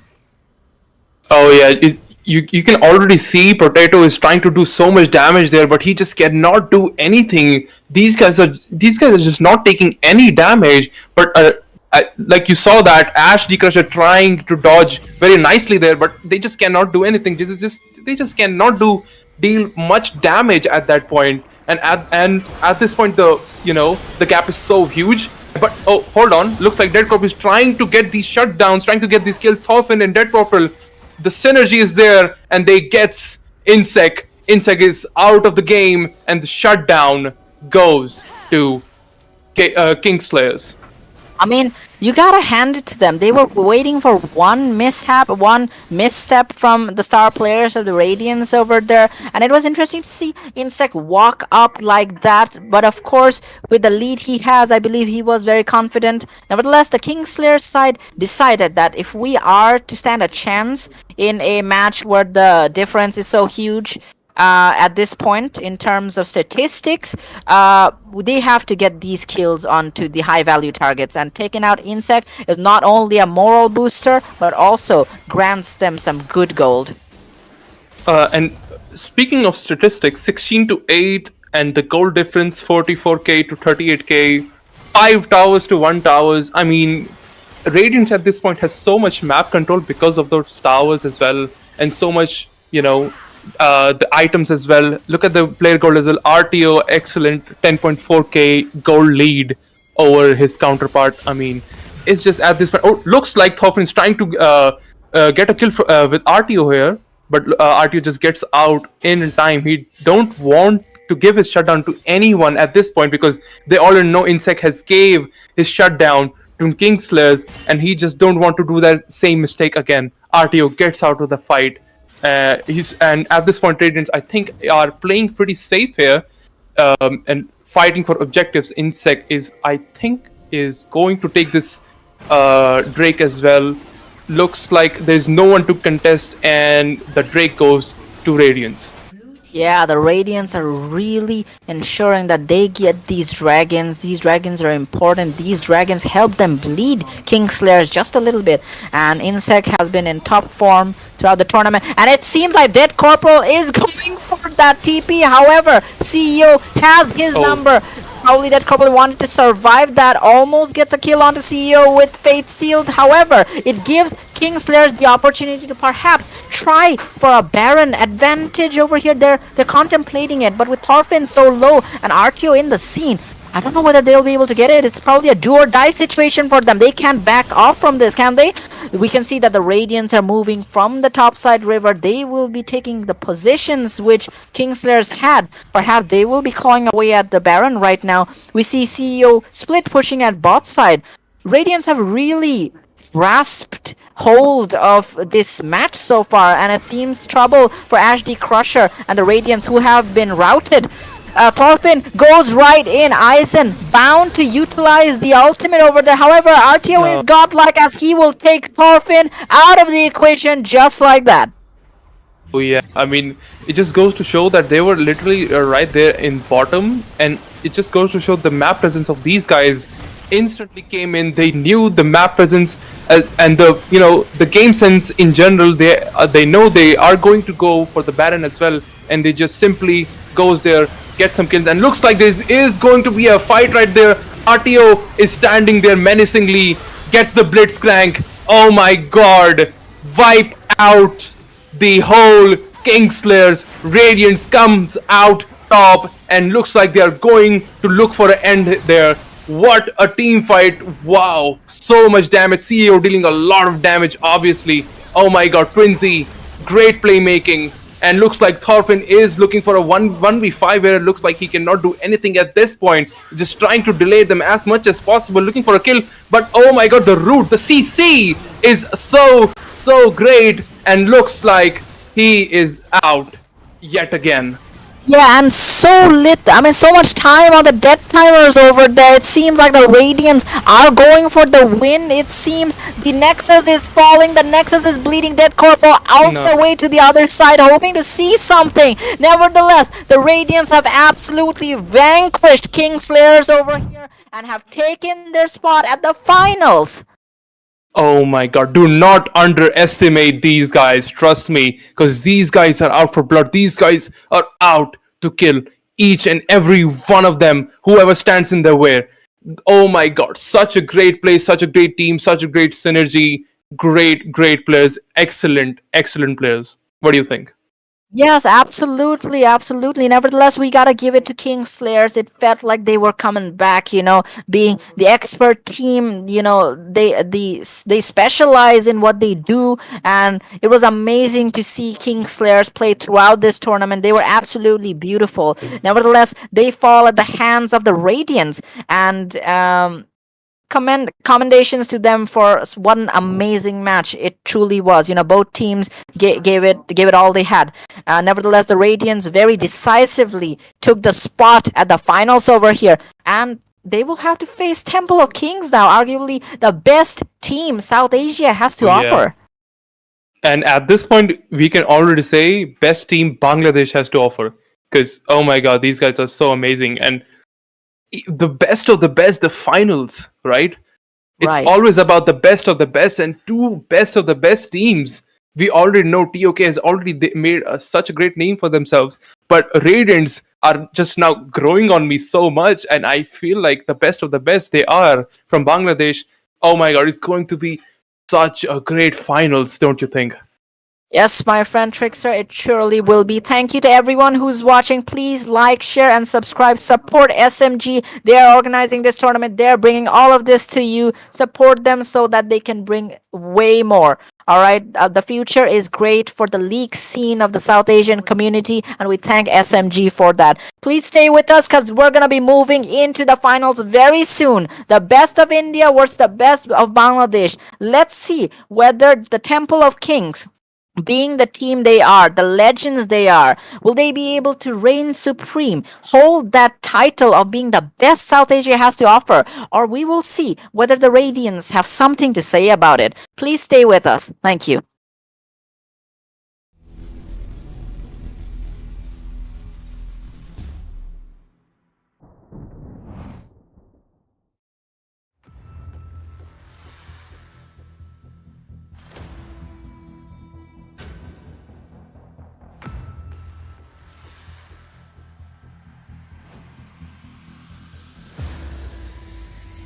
But oh my god, the Jinx is taken low already. Can we pick on a kill? He wants to go for it. Nevertheless, what amazing play by Storm success. But maybe I talked way too soon. It comes down. Captain Abbas will take out the jungler. And he picks up another kill. Anti-Crusher falling low, but it's going to be a double. This may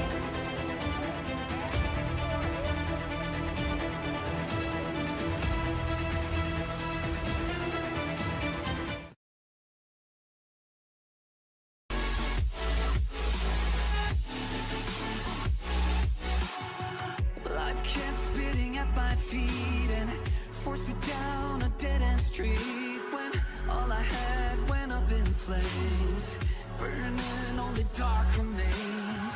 I cover up every part of my skin, oh, 'cause I don't like the person within, oh. I know I'm the one to blame. All I can do is take the shame, oh. Do we say goodbye? Refuse to question why. I'm too sad to say I'm sorry, so lie and pretend that you're okay. Swear that you will stay. Keep trying for one day. Whoa, I'm sick of all these lies. Don't care if I capsize. There's nothing left for me to hide. Don't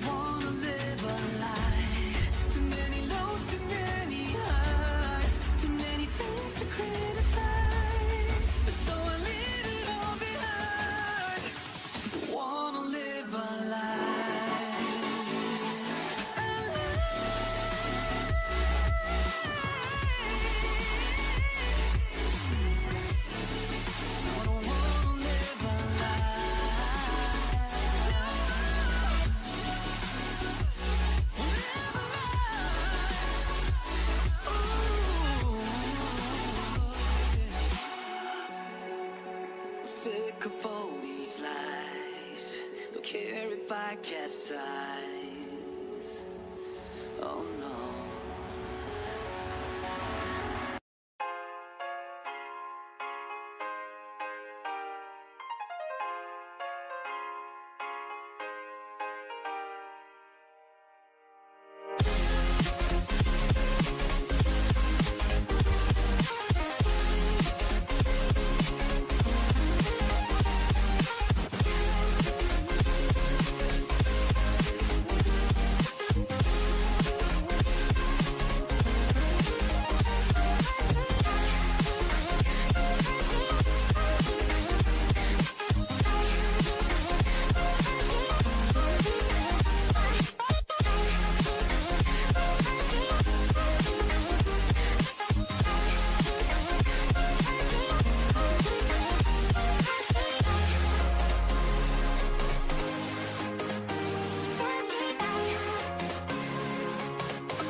Invincible.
Yo, all these thoughts keep me up at night. Yeah, what am I doing? Did I do it right?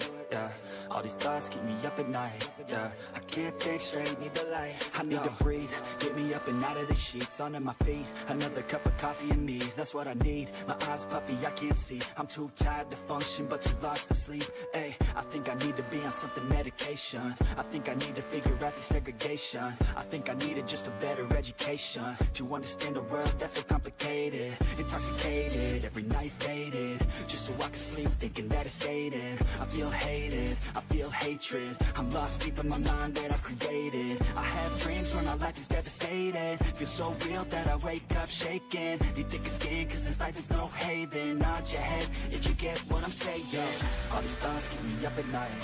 Yeah, what am I doing? Did I do it right? Yeah, all these thoughts keep me up at night. Yeah, I can't think straight, need the light. Yo, all these thoughts keep me up at night. Yeah, what am I doing? Did I do it right? Yeah, all these thoughts keep me up at night. Yeah, I can't think straight, need the light.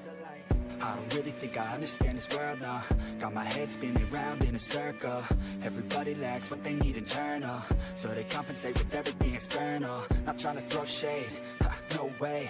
I'm just trying to find the meaning of life, hey. There's happiness if you try to live the right way. Forget about what others have and live your life, hey. Be aware of who you are, what you're good at. Take a step forward, see where your foot's at.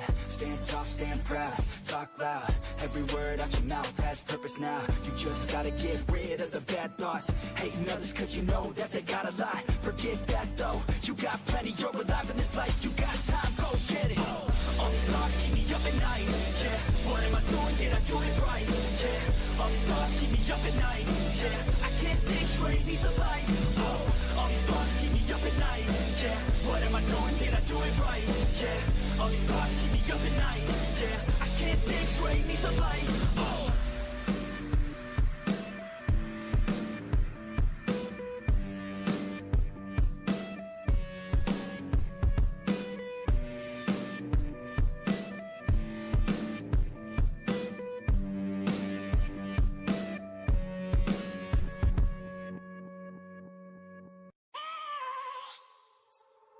I have a dream, that's all I need. I'll make it happen with some work and belief. Know what I want, so I'll take it on. I've made mistakes, but mistakes make you strong.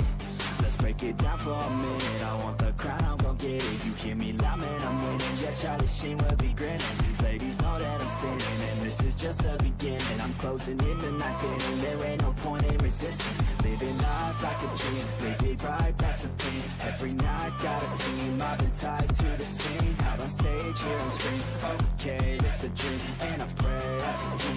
One day it'll be me. If I want it, then I'll get it. Head down, don't regret it. Push myself to the limit. If I play it, then I win it. I'm just saying, I'm just living for today. For a minute, I don't stay, I just visit. Have no shame, I admit it. Looking on me to see if I succeed, to see if I believe. They're looking up to me. They want the best of me now, best of me now, best of me now, best of me. They want the best of me now, best of me now, best of me now, best of me. They want the best of me.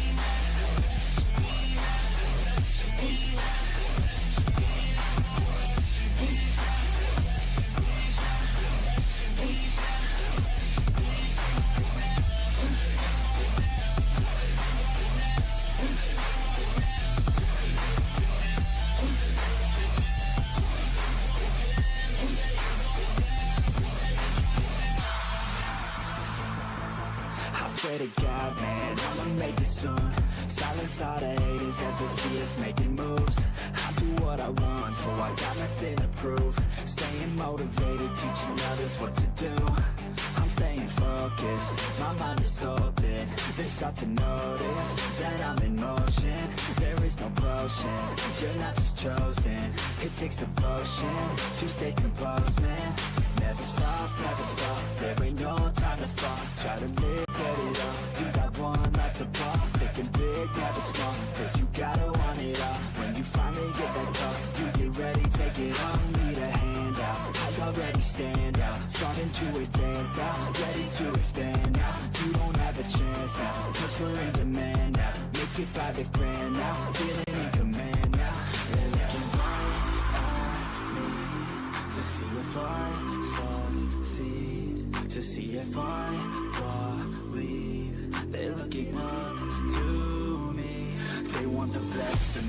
now, best of me now, best of me now, best of me. They want the best of me now, best of me now, best of me now, best of me. They want the best of me now.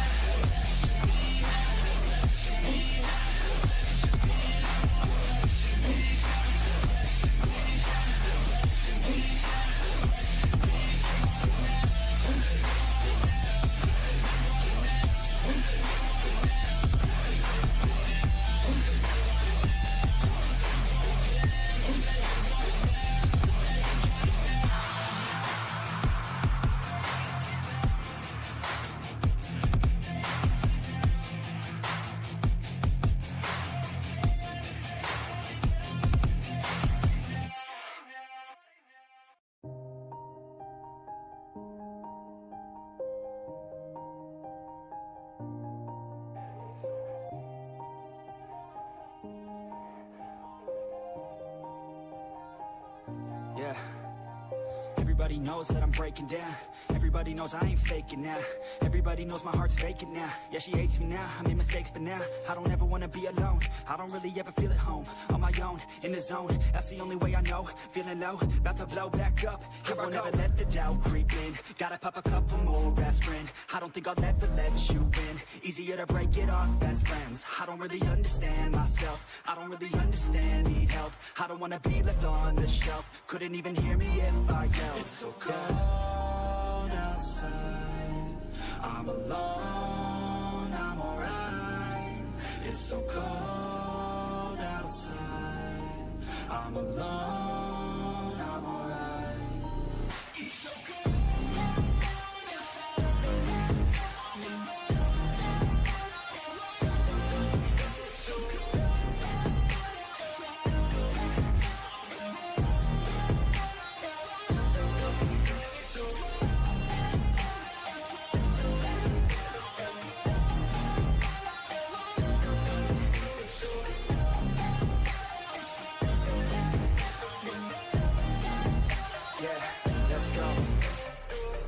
break down.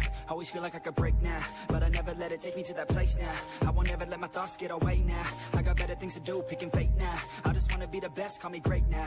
I don't know if I'm okay or insane now. I remember better days on the playground, hoping I can find my way. Even when I'm feeling down, I fight. Even when I don't know what is right, I'ma pick a side and I'ma take pride. I will decide my fate and I will never let them tell me who I am. If you try to shake me, I'll be damned. Planet on the ground is where I stand. Never give up, that was always the plan. It's so cold outside, I'm alone, I'm alright.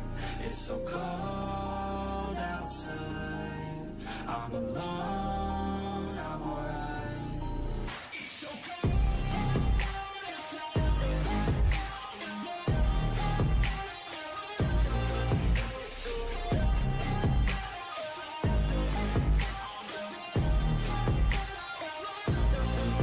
it's so cold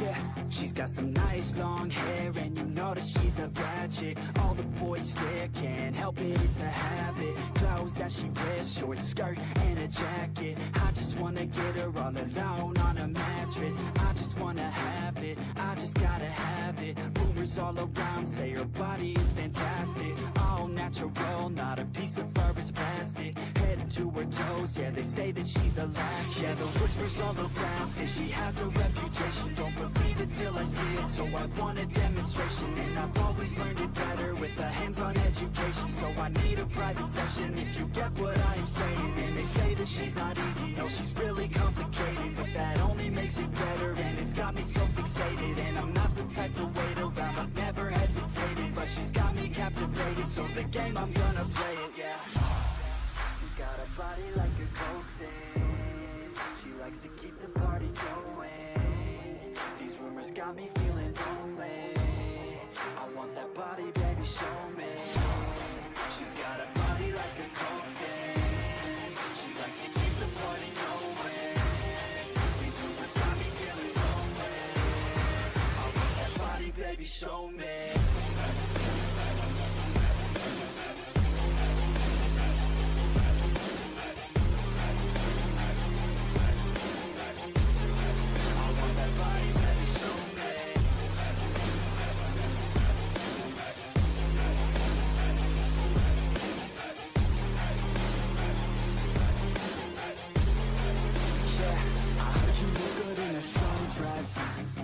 I heard you look good when you're undressed. I heard you like to get away. I heard you like to stay out late. I heard you had a couple boyfriends. I heard they didn't treat you right. I heard you're hated by your girlfriends, 'cause all the guys want you tonight. Yeah, they say she's too hot, they say she's too cold. Where she came from, nobody really knows. They say she looks young, but say she acts old. From everything I've heard, she gets out of control. And all the boys say she was sent from the heavens, but I'm not too sure that this girl is a blessing. She's got the devil's eyes and they'll cut you like a weapon. She's stuck in my mind like a bad obsession. Got bad intentions. She got a body like a coke thing. She likes to keep the party going. These rumors got me feeling lonely. I want that body, baby, show me. She's got a body like a coke thing. She likes to keep the party going. These rumors got me feeling lonely. I want that body, baby, show me.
Yeah, I don't believe in destiny. I just do what's best for me. Don't listen to my enemies, they're just full of jealousy. Yeah, this legacy, you gon' see what's left of me. You gon' see success in me. You ain't seen the rest of me. I just wanna be the best at what I know. Better than the rest, just watch me grow. Put me to the test and watch me go. This is my quest, I'ma make it known. They call me obsessive, oh I know. Call me selective with my notes. Call me aggressive with my flow. Call me offensive even though Joe, I ain't gonna lie, life's tough. Try to get by, life's rough. Try to do it right, it's not enough. Even though you try, you still mess up. But I'm still gonna fight for what I love. Still gonna die for what I love. Still gonna try, I won't give up. Still gonna fight until I've won. They say I'm way too obsessed and I've got nothing left. And I'm not quite there yet, but those words they'll regret. 'Cause I've got something left and I'm not giving in. I will not let them win. I won't stop till the end, no.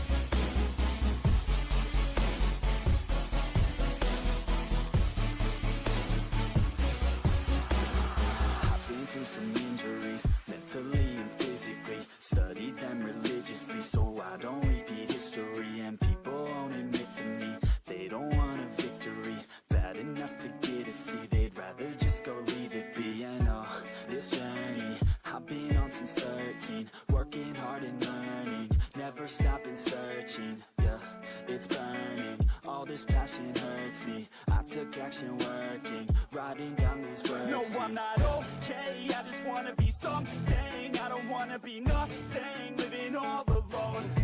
No, I'm not alright, I'm just barely getting by. But I'll tell you I'm just fine, so you leave me alone. They say I'm way too obsessed and I've got nothing left. And I'm not quite there yet, but those words they'll regret. Cause I've got something left and I'm not giving in. I will not let them win, I won't stop till the end, no.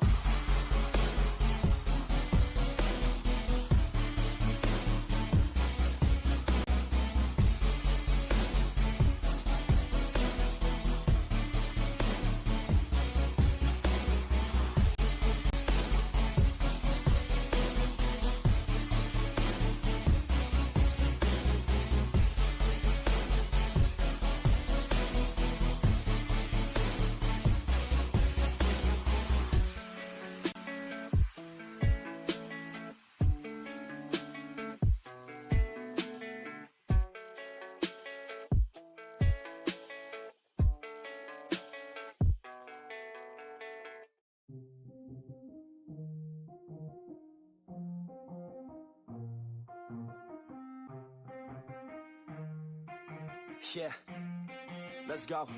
I'ma make a couple stacks, do exactly what I want to. Mix a couple tracks, get a lady that I'm drawn to. Turn up to the max, get it faded till I'm gone, dude. I do what I want, couldn't stop me if you wanted to. I just work hard, yeah, harder than the rest. Some people say I'm lucky, others saying that I'm blessed. But I keep my head down, cause I crave progress. You ain't never gonna stop me, cause it's my conquest. And I'm never gonna rest, yeah. And y'all don't know that I'm a soldier. I always felt like I'm alone, yeah. When everybody thinks they know, yeah. And y'all don't even know I don't, yeah. And now I'm ready taking over. Cause every day I'm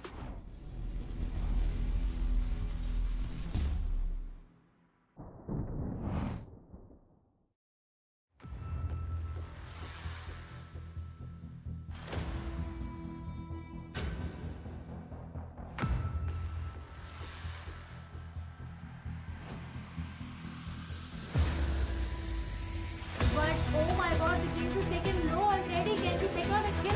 Wants to go for it. Nevertheless, what amazing play by Storm success. But maybe I talked way too soon. It comes down. Captain Abad will take out the jungler. And he picks up another kill. Anti-Crusher falling low, but it's going to be a double. Like this game.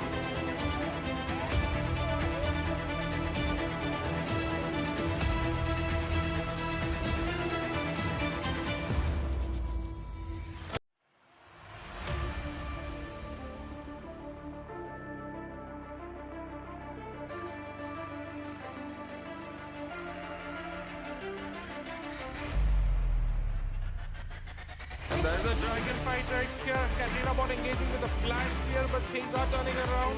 Possibly as it's a double kill for Katrina. Bot flies in and he's unstoppable as he picks up another kill. Anti-Crusher falling low, but There's nothing to be done, however. So much damage by the Gwen thinking in this scenario. I mean,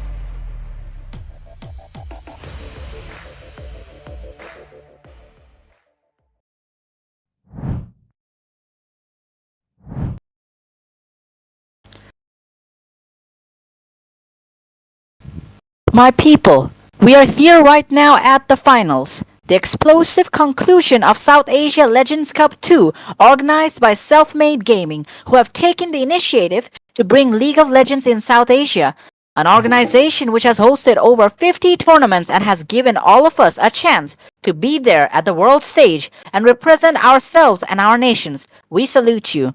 League of Legends, the game we love, the game which has given us so many memories to reminisce, which has granted us the opportunity to make so many friends, to find family and loved ones. Tonight, as we are all watching from home or from a friend's place or from work, we come together, all of us, to celebrate League of Legends. This is the conclusive battle. I am Civ, and along with me is the one and only Potato Monster and the awesome Trickster. Thank you, thank you. We intentionally lost the semis so that I could be here. Okay, dude. Just for you guys. Okay, dude. Totally true. Amazing performance, though, Potato. We were absolutely loving what you were doing throughout your ADC experience, and especially that Tristana game. So it was memorable. Well played, brother. Thank Oh, you, thank you. and obviously we had to spice up things because it's finals, everyone. So we had to do a 3-team casting, right? Oh my Yes. god. Yes, and it is my pleasure to be casting alongside you all, and much thanks to SMG for bringing us so far. And we come together for this conclusive battle, right? It's the battle between the Temple of Kings, the Oh, yeah. legends representing India. They're the undisputed masters of the league scene in South Asia. And we have the Radiants, the hope of Bangladesh, and a team which has challenged the reigning champs. I am so excited. Take it away. Oh yeah, exactly. And Temple of Kings, Radiance, they both have proven themselves, right? From the past tournament, they have been so good. Like the plays, like the excellent playmaking, the players themselves are so excellent. I mean, dude, come on. Better, is there any finals better than this? I think not. Potato, the question is for you, brother. What do you feel about this finals over here? The teams which have survived the onslaught. There were amazing teams throughout this tournament, right? But do you find the Radiance versus Temple of Kings, the Giants Temple of Kings? What are your thoughts about the finals over here? Yeah, pretty hyped finals matchup. I personally am rooting for Radiant so that I can tell people that we lost to the team that won the tournament. So we would Okay, totally have come dude. second. The I mean- copium is insane here. Hey man, I Right, will right. have you know that we beat TOK in the last community draft. Oh, okay. That is interesting. I interesting. don't believe it.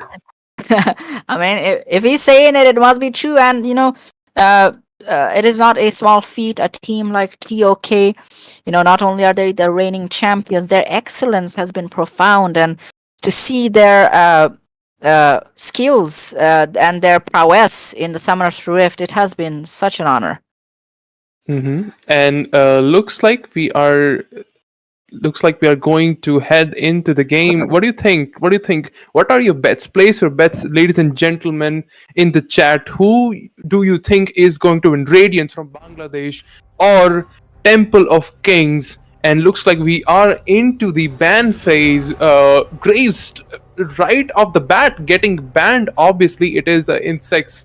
It is Insects' very comfortable pick. What do you guys think is going to be banned next?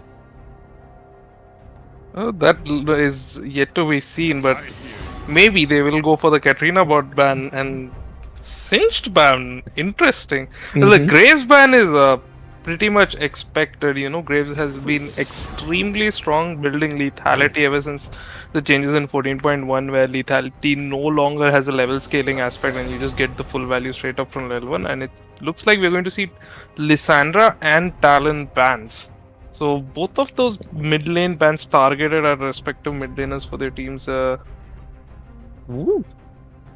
And it seems like Lissandra does get banned. The Radiants really excelled with that Lissandra pick in the previous match. And Potato, how much of an influence do you feel banning out Insec will be in this match? Insec has an array of champions, but taking Graves out of the equation, what mindset does Temple of Kings have at this moment?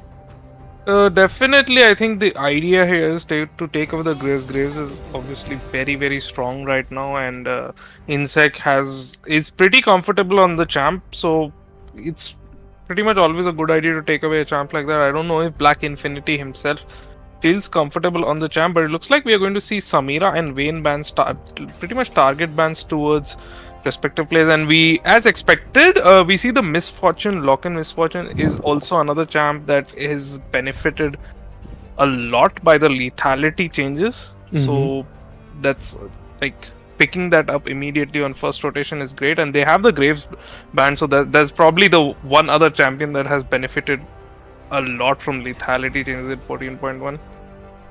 Trickster, that is really, really well said, Potato Monster, as usual. Trickster, what do you feel the Radiants are thinking of at this moment? Like Potato sang praises for Misfortune, especially in this meta right now. They go for Twitch over here. Do you feel Radiants will be opting for a safer bot lane this time? Yeah, definitely, and because obviously Twitch arguably has the most range in the game. Like his ultimate is so good, super duper good, like kiting and everything, and and he just obviously definitely scales very well into the late game. The attack speed is absolutely insane, but looks like Insec is going to lock in Mordekaiser for his team, and oh my God, Darius! I mean, the last Darius performance was absolutely amazing, and Black Infinity locking in Jin Zhao. Jin Zhao is absolutely amazing.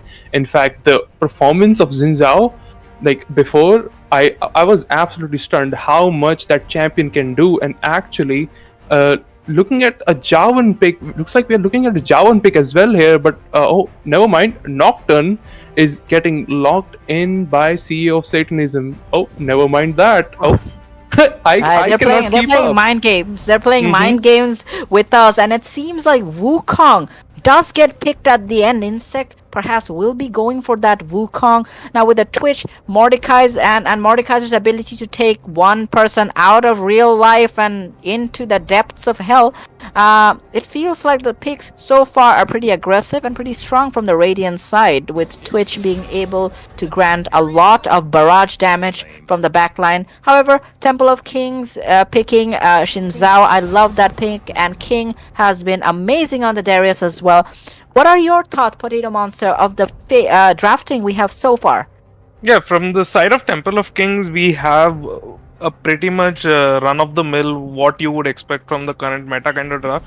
They lock in the Misfortune that's super strong right now, following it up with the Xinjiao and the Darius, also champions that are doing pretty well on the current patch. And on the other side, we do see Twitch, Mordekaiser, Wukong. Wukong, I don't know about the Wukong. Perhaps it's something of a comfort pick, but Twitch has been lurking around with the Jack Show kind of sort of on hit tanky build with Titanic Hydra, so possibly looking to Really? abuse that.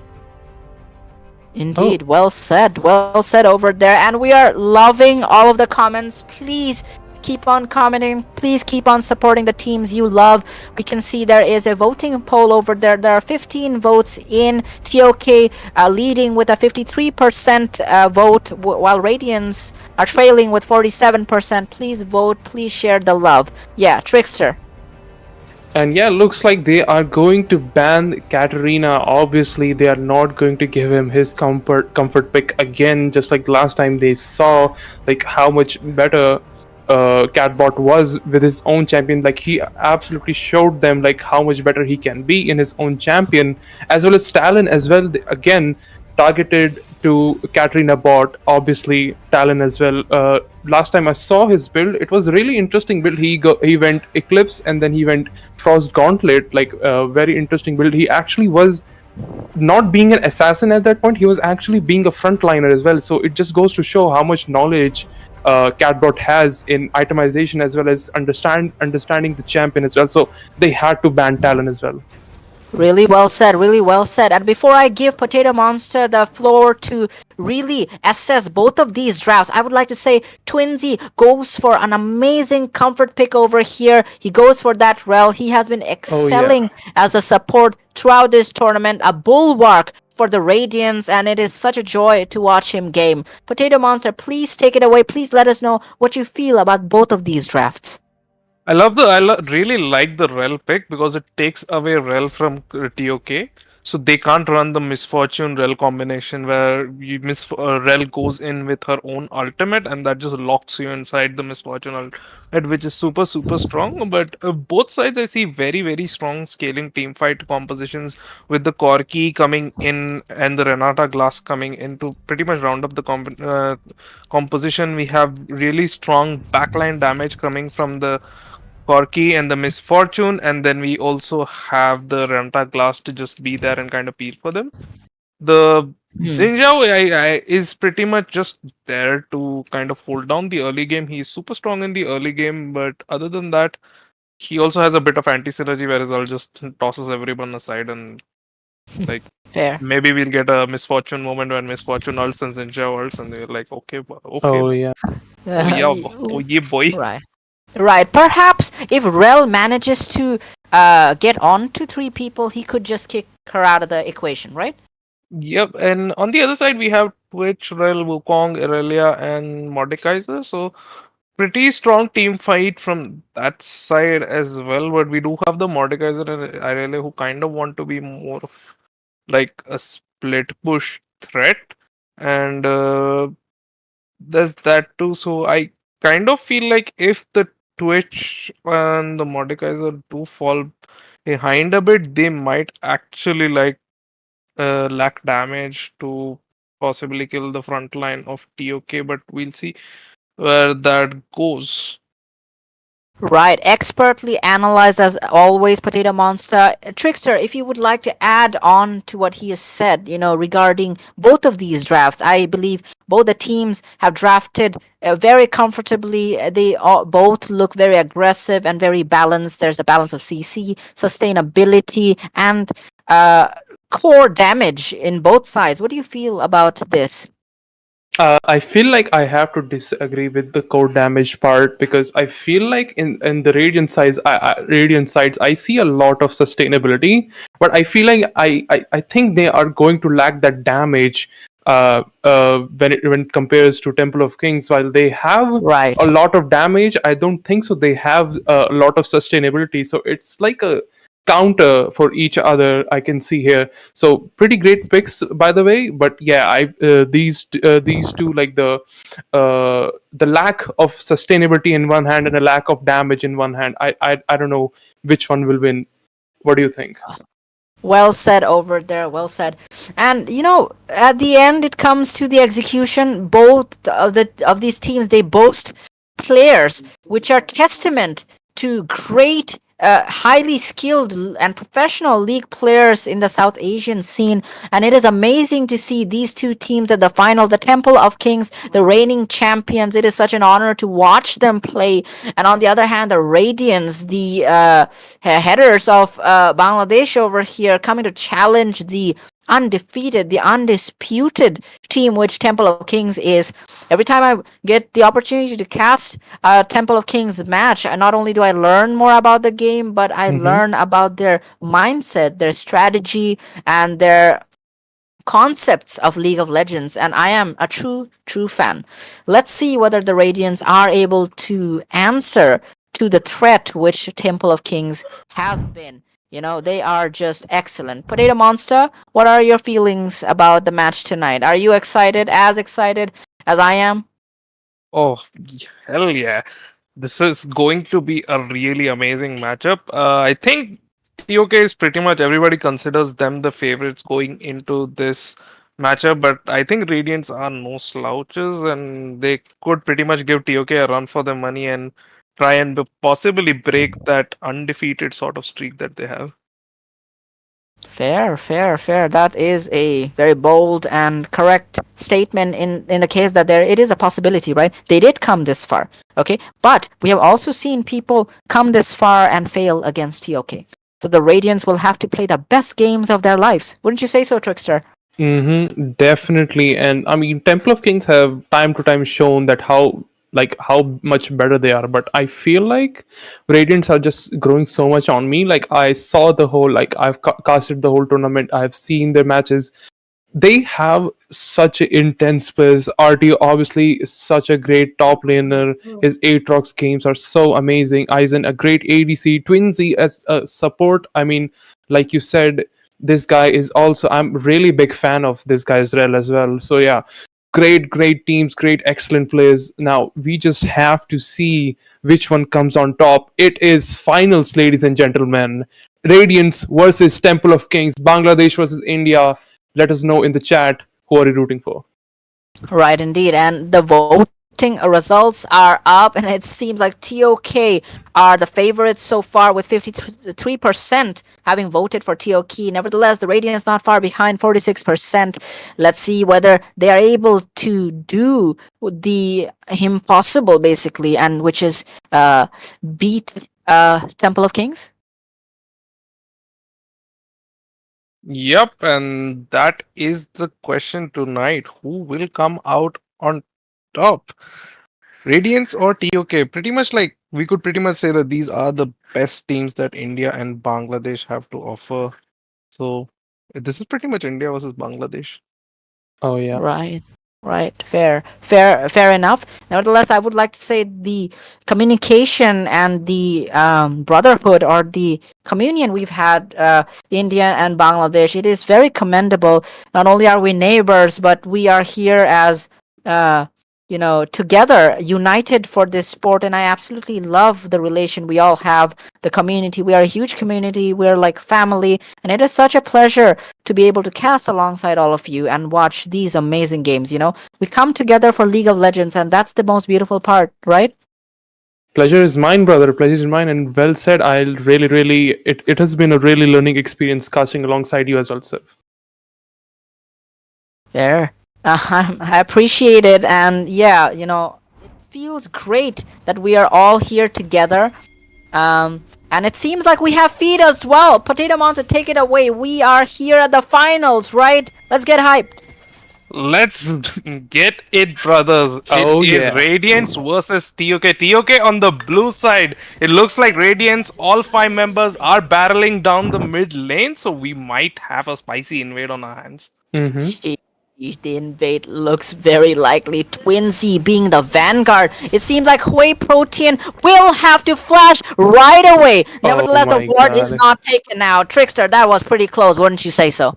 Oh my god. I mean, flash burn right there is definitely worth it in terms of, because obviously they don't want to give anyone the first blood. Like first blood, obviously in right hands can be really scary, and at this point anyone could get the first blood, but burning out that flash is definitely worth it at that point. But look at the wards from the side of TOK. They immediately, although Whey Protein had to burn his flash at minute 1, it's they were able to move up and get a fair bit of vision in the jungle. And looks like Red might be looking to cut off CEO over here, use that range advantage of the fact that Aurelia kind of needs those stacks in the early game to probably lay down some harass. And we can see that he's immediately getting priority on this mid wave over here. Right you are, and Red just walked right up, trying to ensure that he has control over their CEO, did go for the Aurelia, and does use the Blade Surge, use the Q to go right in, trying to deal some damage. Nevertheless, will be battered God. back. That is a lot of damage upon the mid laner from the Radiant side. CEO has to be careful. Meanwhile, Oh, yeah. in the bot lane, we had a bit of a brush camp situation, but nothing really coming out of it. So the blue side did end up having to leash their jungler, which means that Aizen and Twinsy over here have managed to get a significant amount of damage onto the wave, and they should be able to hit level 2 pretty much at the same time in this matchup, even though technically with the melee support they should be at a disadvantage in that respect. But as we say that there are all-ins going down in the mid and the bot lane, Twinsy trying to engage on Whey Protein, counter engage with the pull. Both sides end up trading damage, and pretty much even on both sides, to be honest. True, and you gotta consider that Twitch is a long-term thing. Hold that thought. Insect, move it on to Red. Does Red not realize that Insect is absolutely battering him with the pole over there? Red gets taken down, and first blood goes over to the Radiant side. Much thanks to Insect. Oh Yeah, my god. beautiful gank by Insect. Red did lay down a lot of damage onto CEO, and he was looking to shove the wave out to get a reset, but good on Insect to take note of that and try to punish him. And we can see that Red is kind of greeds there. I think he was trying to shove the wave into the tower, deal enough damage before he backed off, but overestimated him. A good dodge by Red in the mid lane. Sea of Very good dodge, Satanism yeah. continuing to pepper him with autos. Red is going to chase and return some damage with the Q, but the trades kind of go even on both sides. But CEO is going to pop some HP pots and use that Duran shield to heal up. Meanwhile, the action never stops as there's an engage in the bot lane. Whey Protein Oh my does god. not have his flash up. Engage connects. The staff comes down on him. He is burning down, and that's another kill for Insect. Trickster, talk about these gangs, right? I mean, Insect is on fire right now. Twinsy and Aizen, they were with they had precise communication with their jungler, and they go on to the Renata, who has not the flash yet. Yeah, I mean, there are. Oh, hold that thought. But yeah, there have been like a really nice gangs by the both teams here. But if you look at the replay, Insec is just absolutely obliterating. Rata has no idea what is even going on. But if you look at the mid lane as well, there has been a huge CS difference. Like, it just goes to show Red has so much understanding of his champion. I was about to be convinced that Red is going to get the first blood, but obviously Insect with the jungle came out and saves his mid lane and gets Red as well. So Insect, absolutely great jungler, to be honest. And if you look at that, CEO and Red are trading and dealing damage to each other. He just absolutely dodged that route. Really great plays as well. Artio's trying to get this vision so that he could get more control over the top lane as well. And looks like this so far so good. Like, everything is so peaceful. They're just trying to chip in and chip damage to each other. The team is dealing damage to each other as well. And if you look at the goal difference, well, there is not so much difference as well. Right there, top lane is just pretty much peaceful. Mid is so far we have seen a lot of action going on around it as well. Insec with the gold lead, 2.5k gold lead, which is actually pretty huge when it comes to early game as well. Obviously because of the early game first blood as well. Ooh, well said over there. And I've got a question for Potato. That like 1 second though, it seemed like RTO is battering King. King was very dominant in the previous match. However, it seems like he has met his match with RTO over there, even though RTO does trail in terms of CS. But Potato, I would like to ask that getting these early kills, how good is it for Wukong in jungle, piloted by Insect? It's pretty huge for the Wukong, especially if he is able to translate that into an XP lead, because as Wukong you are primarily looking to hit level 6 ASAP and try to have a huge gank with that Wukong ultimate, and looks like he's got himself Void Grubs as well, which also are a fairly big chunk of XP, so he has a pretty slight CS lead, so it seems that he's going to be able to hit that level 6 slightly before Black Infinity here. Right, really well said over there. The level 6 would allow Wukong to really take those fights. It seems like Black Infinity is trying to gain back some control in the topside river, trying to ensure that this scuttle goes over to the name of TOK. Any gold would be important. Time is of the essence. But so far, it does look rather peaceful right here in Summer's Rift. Like, both teams are showing their excellence through patience and bliss, basically. And I really want to ask this question to Potato, since you have a lot of experience in these high elo matches as well.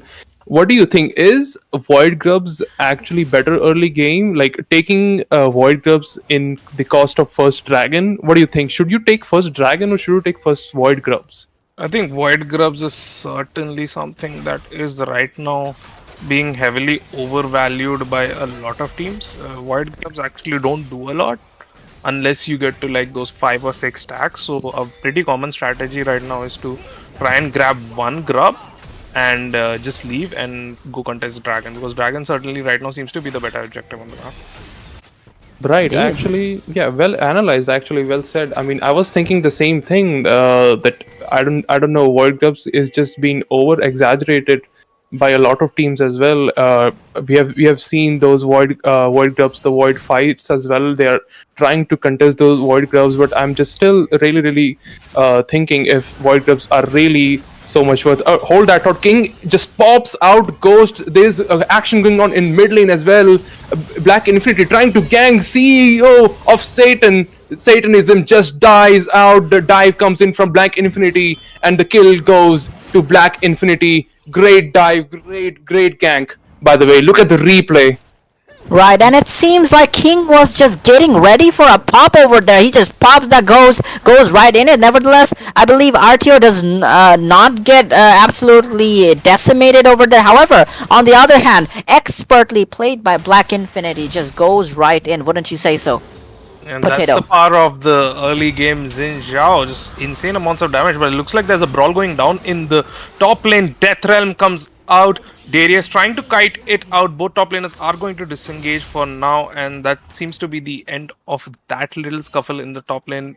King already had used his ultimate, so it wasn't really available. So RTA trying to capitalize on that, but King was able to kite it out. Darius again super strong in the early game, and but never mind. That looks like there's trouble brewing in the bot lane. Misfortune ult comes out. Damage is going down on Twinsy, but he's going to be able to teleport to the top lane by Catbot to relieve pressure off King, who was under threat of being diverted.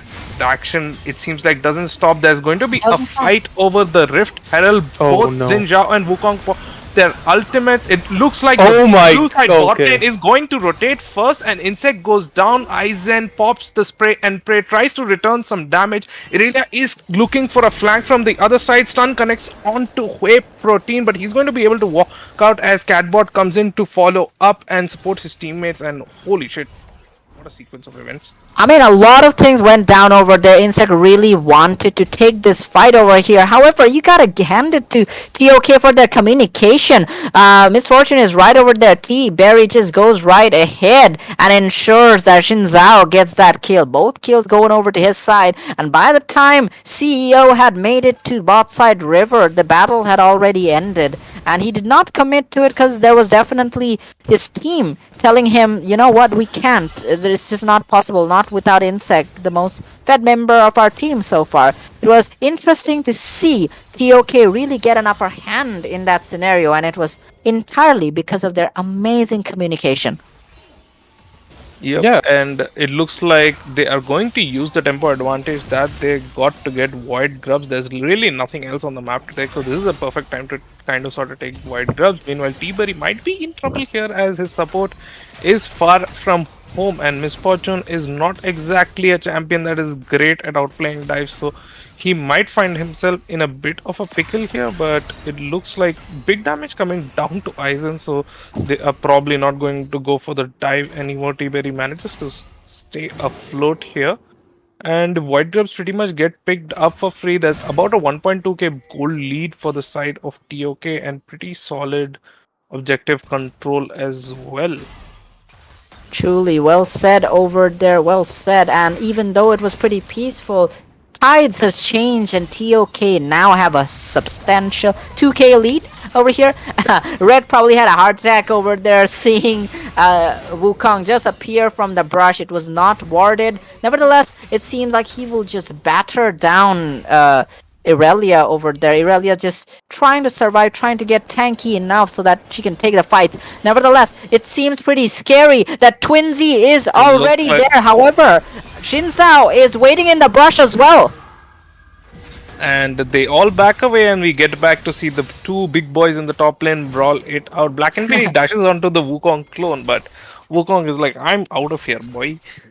Right, and it seems like Aizen is on the wrong side of Paradise, is forced to flash over to the other side. An amazing bit of damage being dealt by T-Berry. However, Twinsy to the rescue, manages to hit the ultimate, but will Aizen be taken out? I do not know. Aizen does not have enough damage to take out T-Berry. However, Insect comes in the nick of time to ensure that T-Berry will be taken out, and RTO is there to ensure a kill onto the support of TOK as well. 2 kills go over to the side of Rad. However, they're still trailing behind in terms of gold. Interesting.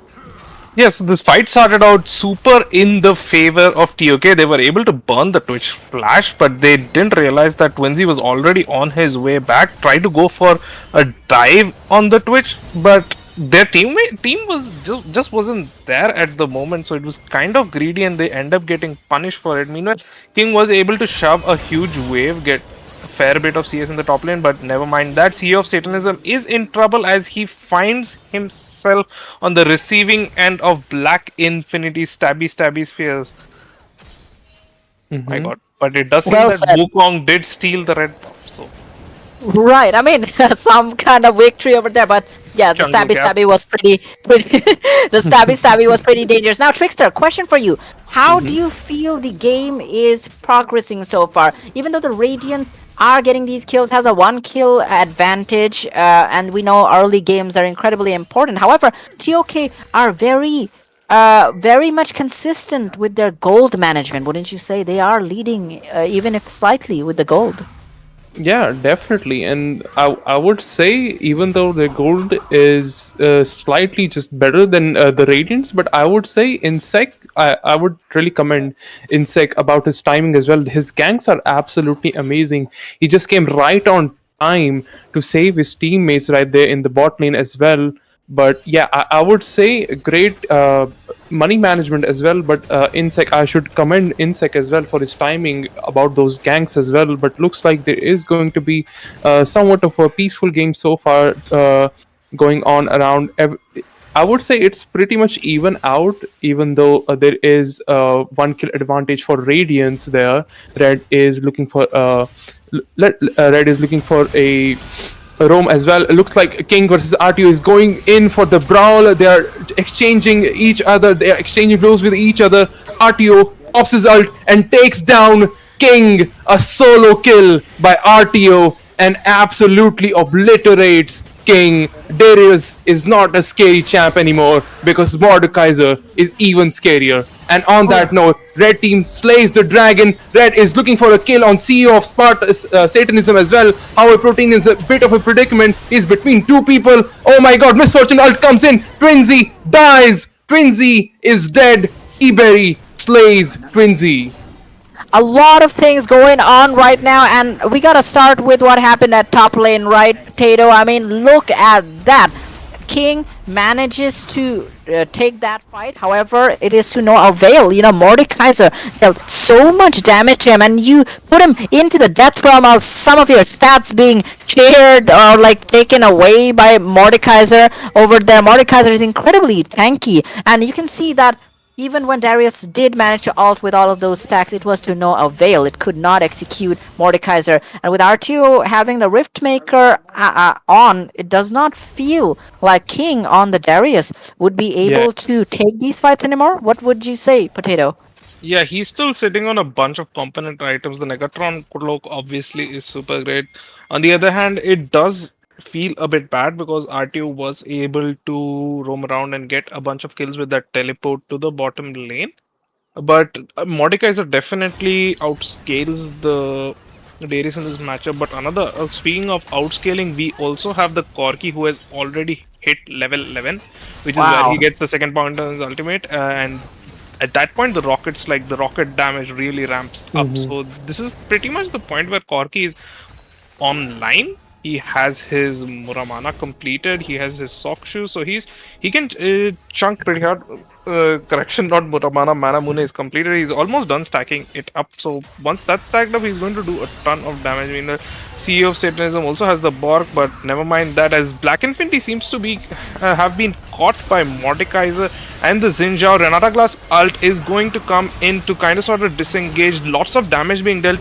King comes in from the top side and sends a person back home. RTO is in the death realm with Black Infinity. He's going to be able to take that kill and the shutdown kill, but shortly after, King is going to find a double kill for himself. So this game is complete chaos.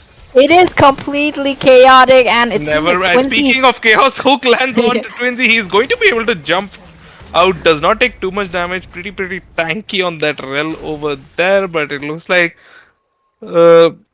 this little trio from TOK is going to head over to the bot side jungle and probably try to get some vision over there. Right, and at that choke point, Potato on Trickster, you see, like, it was a very problematic position for Radiance to be in. Of course, the Radiance wanted to perhaps extend the lead. Getting a kill onto Black Infinity was significant considering he had the shutdown gold, but when you realize that TOK are really trying to ensure that they are staying on par, even though the early game did not exactly go their way, but now as we're moving on to mid game, it seems like they're more composed and they are keeping that gold lead and they are here to play. And I believe the next team fights, if the Radiants are not careful, TOK will outclass them if they managed to get that sweet spot with Renata Ultimate, and He as well as with Misfortune's Ultimate. Yeah, the Renata ult is also very nice in this situation because multiple members. Never mind that. Black Infinity looking for an engage on Twinsy. Twinsy, as usual, just jumps out and it draws a bit of pressure. Meanwhile, Wukong in the river has been found out by Red. He tries to deal some damage to him, but the clone is going to let him escape scot free. And looks like the game is like TOK does find themselves with a gold lead. The concern is that TOK champions also scale fairly well with that Corki. Yeah, they do. Corki's Muramana being completed. He's really online. Teleport coming down to the bot lane as Black Infinity tries to go on CEO of Satanism. Red is gonna have to Valkyrie out, but gets caught by the Mordekaiser pull. Will he pull the trigger on the ultimate? Looks like not yet. Black Infinity ults to disengage. Insect gets caught up in the Renata Glass ult. Twitch in the backline is dealing damage with that bot. The Whey Protein is able to survive, barely getting an assist.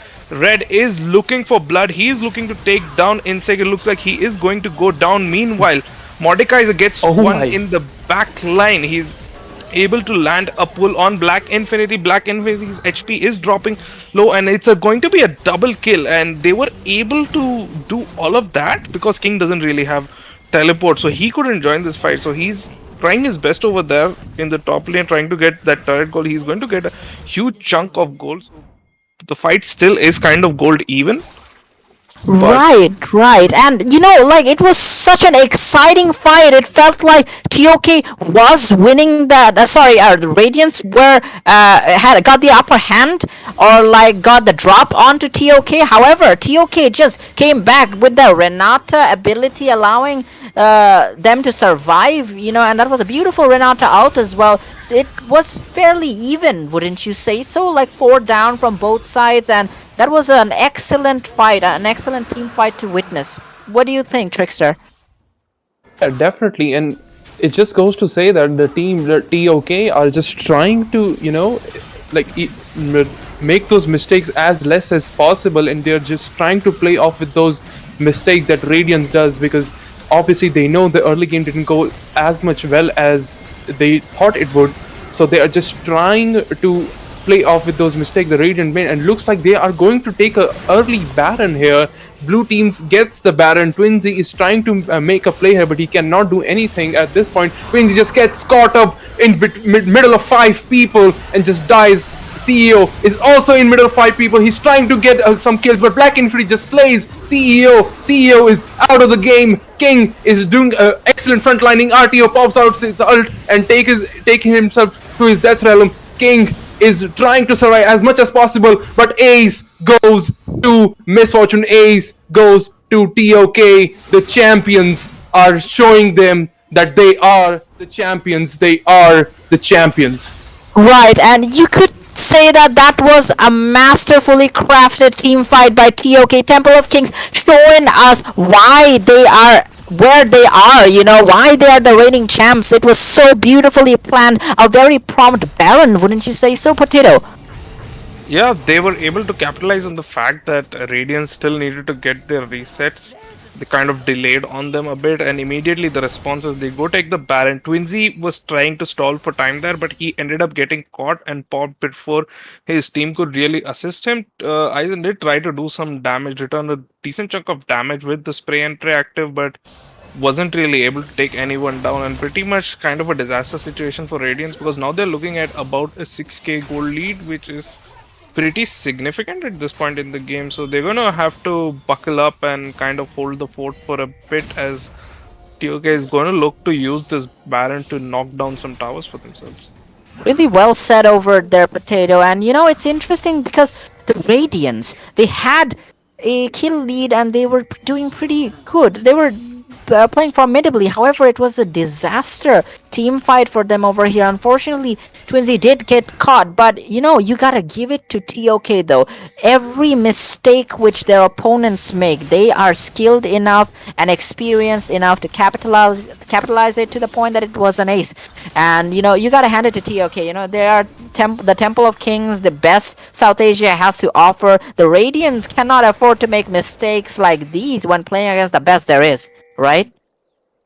Oh yeah, definitely. And like I said, they are just trying to play on the mistakes of Radiance. They are not doing mistakes themselves, but they're also trying to play off the mistakes that Radiant does. And that was a really heavy mistake done by Radiance. I mean, if you look at that the Baron fight absolutely amazing there, but still, oh, But hold never that thought. mind that. Looks Twinsy like big engage by Twinsy, counter engage by Whey Protein as he pops the ult. T-Berry is in on killing spree as Insect drops low, and the bullet time is going to drop CEO of Satanism to 25% HP. Baron buff is still ticking.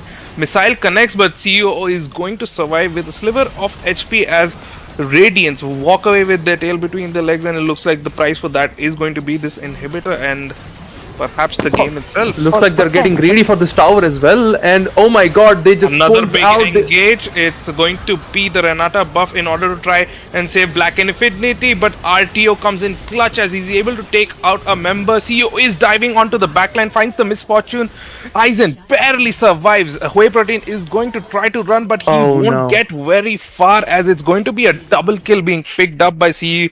Satanism, greedy, greedy, greedy. Oh no. It is not only greedy, but I believe Temple of Kings thought that they could end over here, but they did not account for the fact that Twitch was incredibly fed. It was amazing that CEO held out the Aurelia ultimate for as long as he did. A beautifully crafted ace taken by Radiance. It will not only give them a sigh of relief. It would not only allow them to, breathe, but it would also give them some hope because hope seemed to be gone over there, I'll be honest. Especially after that amazing Baron fight from TOK. Nevertheless, a mistake was made that they considered that they could end, perhaps? I mean, Yeah, the I big don't know, mistake man. was that they thought they could just end there, but they had already blown a lot of really big cooldowns, like the Renata ult, the Misfortune ult, and with the current lethality build that Misfortune runs, she doesn't really do a lot of damage if she doesn't really have her ult in these team fights. So that's really important. But never mind that. It looks like Dragon is going to be the next order of business as both teams posture around the objective to contest it. But it looks like TOK is going to pretty much pick it up. Radiances decide to back off here. Right, and the Radiants are indeed back enough. TOK are being respected because of the team they are. They are really making it happen. Corki doing so much damage right now. Red is not only an excellent mid laner, but seems to be an excellent player with the Corki as well. So much damage being dealt upon the players of the Radiants, and it seems like TOK are moving in. Nevertheless, Looks like Twinsy is going to goes look for an engage, connects to two people. Aizen pops the spray and pray. He's trying to deal as much that as possible. King is down to half HP. He's spinning to survive, and T-Berry is My able God, to take that's down unfortunate. Aizen with a bullet time from the side. The execute from Darius is going to take out another. It's a triple kill for Oh my T-Berry. God. Twinsy is going to try and save the game with an engage. Mordekaiser, the last man standing. He is going to go Quadra down kill as T-Berry and a picks up a penta kill. quadra and a penta Oh kill. my god. Dude, Temple that of Kings. ultimate. That ultimate was absolutely amazing. T-Berry. I mean, dude, it just goes to show the amount of the map presence, the amount of the brains this guy has. Like he has the best, team position, the team fight position that he knows. If I will be standing here, my ult can chip off a lot of people, and it just goes to show Temple of Kings are the kings, they are the champions, and they are going to take away this first game of today's finals. Right, you are. Right, you are. And before I give Potato the floor to analyze this match, I would like to say the Temple of Kings showed their class in these fights. Not only were they composed, but even when they were not really winning in terms of kills, they made sure that their strategies were in place. They did not falter. They did not become inconsistent, and they allowed themselves the space to ensure that they can crush their opponents. And my goodness, did they do that with such fashion and style? Only possible by by a team of this stature, by the best South Asia has to offer. Potato? Definitely, and for me, it kind of comes down to partly to the draft. Obviously, Radiance with their current draft did show a bit of a glimmer of hope here and there as they were able to clean up a couple of fights. But a lot of it for me really boils down to TOK getting really, really strong picks in the meta right now. The Misfortune, the Zinjao, and the Corki, all extremely strong. The Darius as well, and they were able to just pilot those champions to victory. And honestly, that's a Misfortune is just so incredibly strong. Corki, so incredibly strong. On the other side, the Radiance did choose to go for the comfort picks that they have, but really not enough against the monster that is TOK. Really, really well said over there. The first match goes over to the side of Temple of Kings. Even when the Radiants seemed like to be in control, they crumbled due to the consistency and the strength which Temple of Kings have shown them. You know, they're holding on to that throne very, very strongly. Let's see what answer the Radiants have as we move over to the second game very soon. All those who are watching, thank you for the comments. Please like, share, and comment. And yeah, let's meet again and the second match, which is going to happen soon. Stay with us, please. Oh yeah. We were reckless, time was precious. We loved to waste time, whiskey and wine, drinking all night, asleep by your side. Finally alive, we would just drive, never arrive. Our journey was live, staying out late, testing our fate, running away. We live for today, young and so bold, never get old. Screw what we're told, we can't be controlled.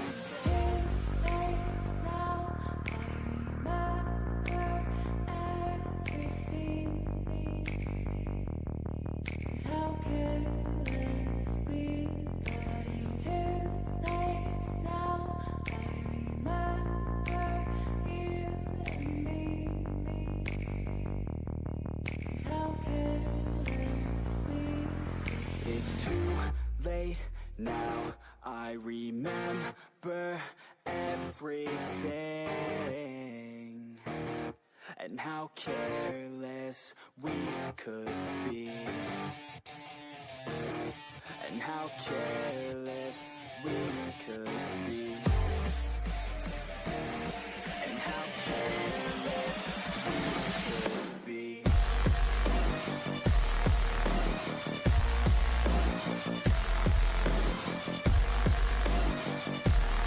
And how careless we could be.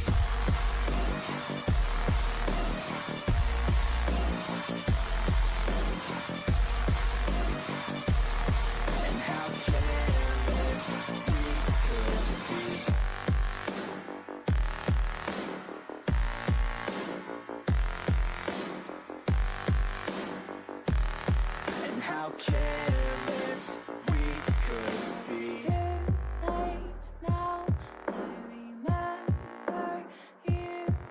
be. And how careless we could be.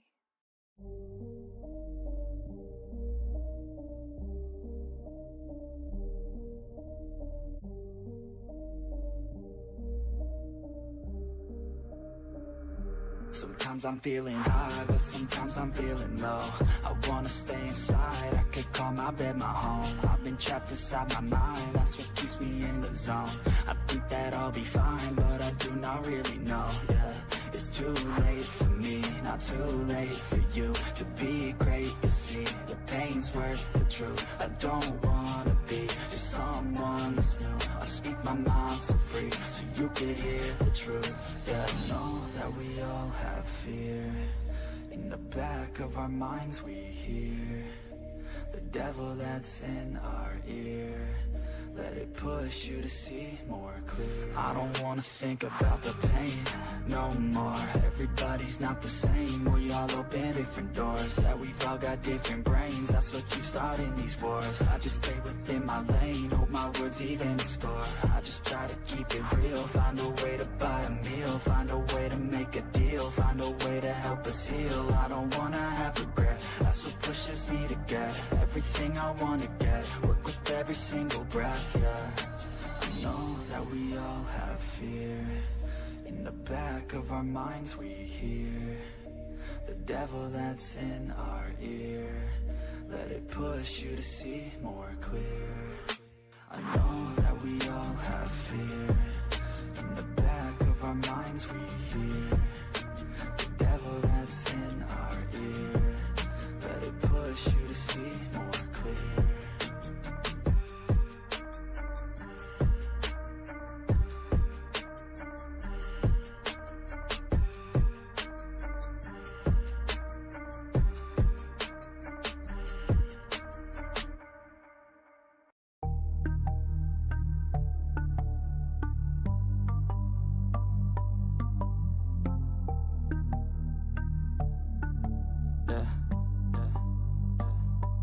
She says that she loves me, she just wants to fuck me. Got me feeling something, got me feeling nothing. Alcoholic junkie, says she thinks I'm funny. Think I might get lucky, spending too much money. She says she wants my necklace, put her on the guest list. Hope I don't regret this, hope I don't regret this. I'm feeling hella reckless, cashing all my checks rich. Hickeys on my neck, shit, she's on the offensive. I do not know my set list, still I'm gonna get lit. Yeah, I have a death wish, live until I'm breathless. I'ma stay progressive, she gon' stay obsessive. Life is so expensive, do everything excessive. I think my brain's defective, yeah.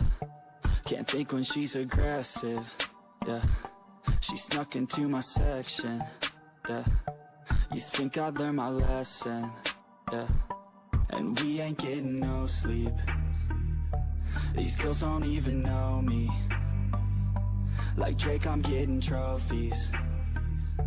You want it, girl, then show me, yeah. And we ain't getting no sleep. These girls don't even know me. Like Drake, I'm getting trophies. You want it, girl, then show me. Cause we ain't getting no sleep, yeah. No, we ain't getting no sleep, yeah. She's sitting up in the front of the class, using that ass, she gonna pass. Keeping her pad and her pen in her lap. She been so bad with the men in her past. Now she just want the professor so bad. I'll give her lessons that she never had, like taking a freshman and teaching her math. I'll keep her guessing until she a grad. She always leaves them guessing, they don't know what's next, man. Learned it from the best, man. She loving every lesson, with hands-on sessions, points for attendance. She asks a lot of questions, I answer with my presence. I sit back while I'm texting, said she wants to get in, said she'll bring her best friend. Know what happened next, man. You know what happened next, man. Treat her like a guest, man. Rolling out the best, man. She had a confession, yeah. She wanna stay for a minute, she wanna play for a minute, she wanna slay for a minute, and now I'm all up in it. I'll be back in a minute, I'll be back in a minute, make a track in a minute, and now I'm all up in it. No sleep, these girls don't even know me. Like Drake, I'm getting trophies. You want it, girl, then show me, yeah. And we ain't getting no sleep. These girls don't even know me. Like Drake, I'm getting trophies. You want it, girl, then show me. Cause we ain't getting no sleep, yeah. No, we ain't getting no sleep, yeah.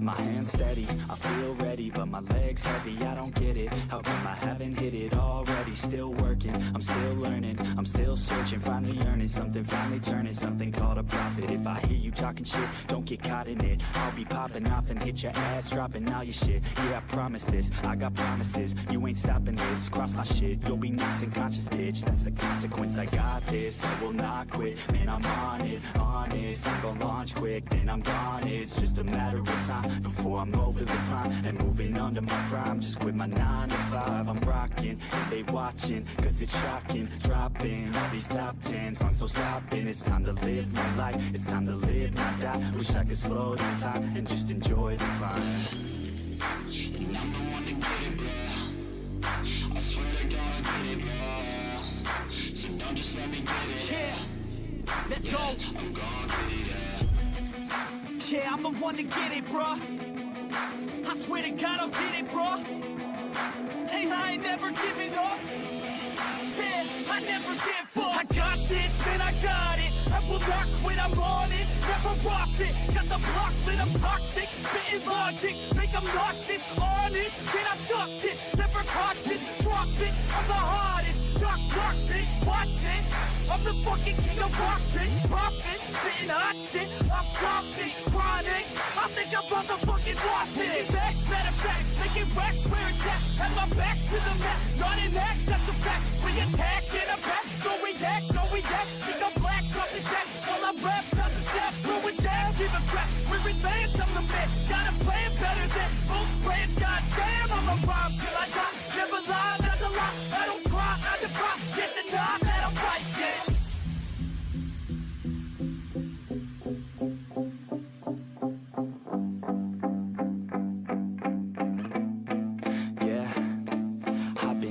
The studio like a student though, working on a movement, yeah, I'll do it cause I'm in the zone. And you know that I'm ready for the shows. How it goes, I don't know, but I'm waiting till I'm chose. Run, roll, here I go. All these people wanna know what you think of them lately. Do you really love me or do you really hate me? On a scale of 1 to 10, what would you grade me? All this social media has got me going crazy lately. Everything's inflated, mainly everyone's invaded. Privacy is naked, man, I really hate it. God, I really hate it. I just wanna make it through all this fake shit. Living in the real life, looking for some real times. Talk about the real climb, passionate in real rhymes. Steal time back from my 9 to 5, taking back my fucking life. I just wanna feel alive.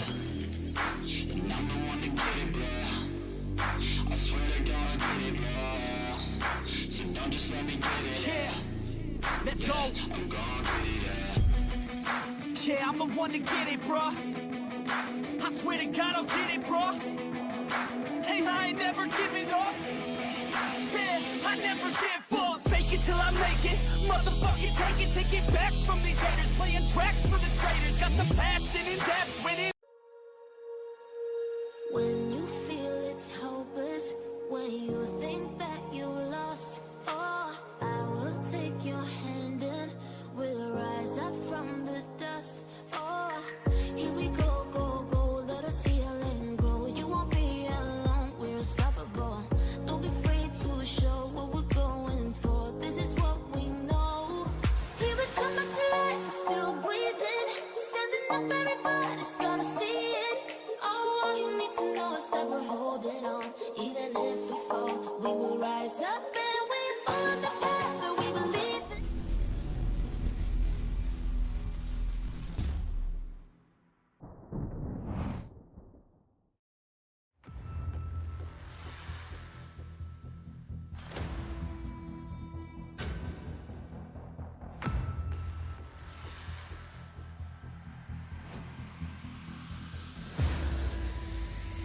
But oh my god, the Jinx is taken low already. Can we pick on a kill? Wants to go for it. Nevertheless, what amazing play by Storm Success. But maybe I talked way too soon. It comes down. Katrina Bot will take out the jungler. And he picks up another kill. Anti-Crusher falling low, but it's going to be a double. Like this game.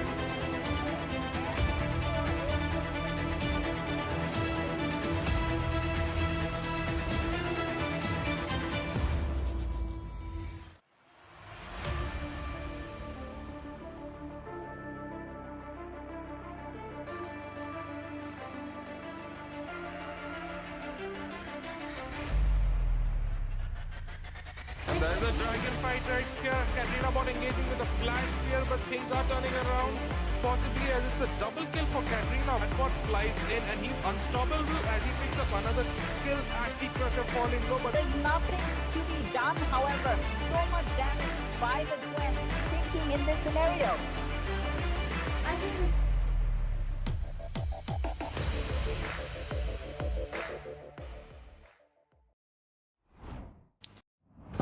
My people, welcome back to the finals, the exclusive conclusion of South Asia Legends Cup 2 organized by Selfmade Gaming, who have taken the initiative to bring League of Legends in South Asia.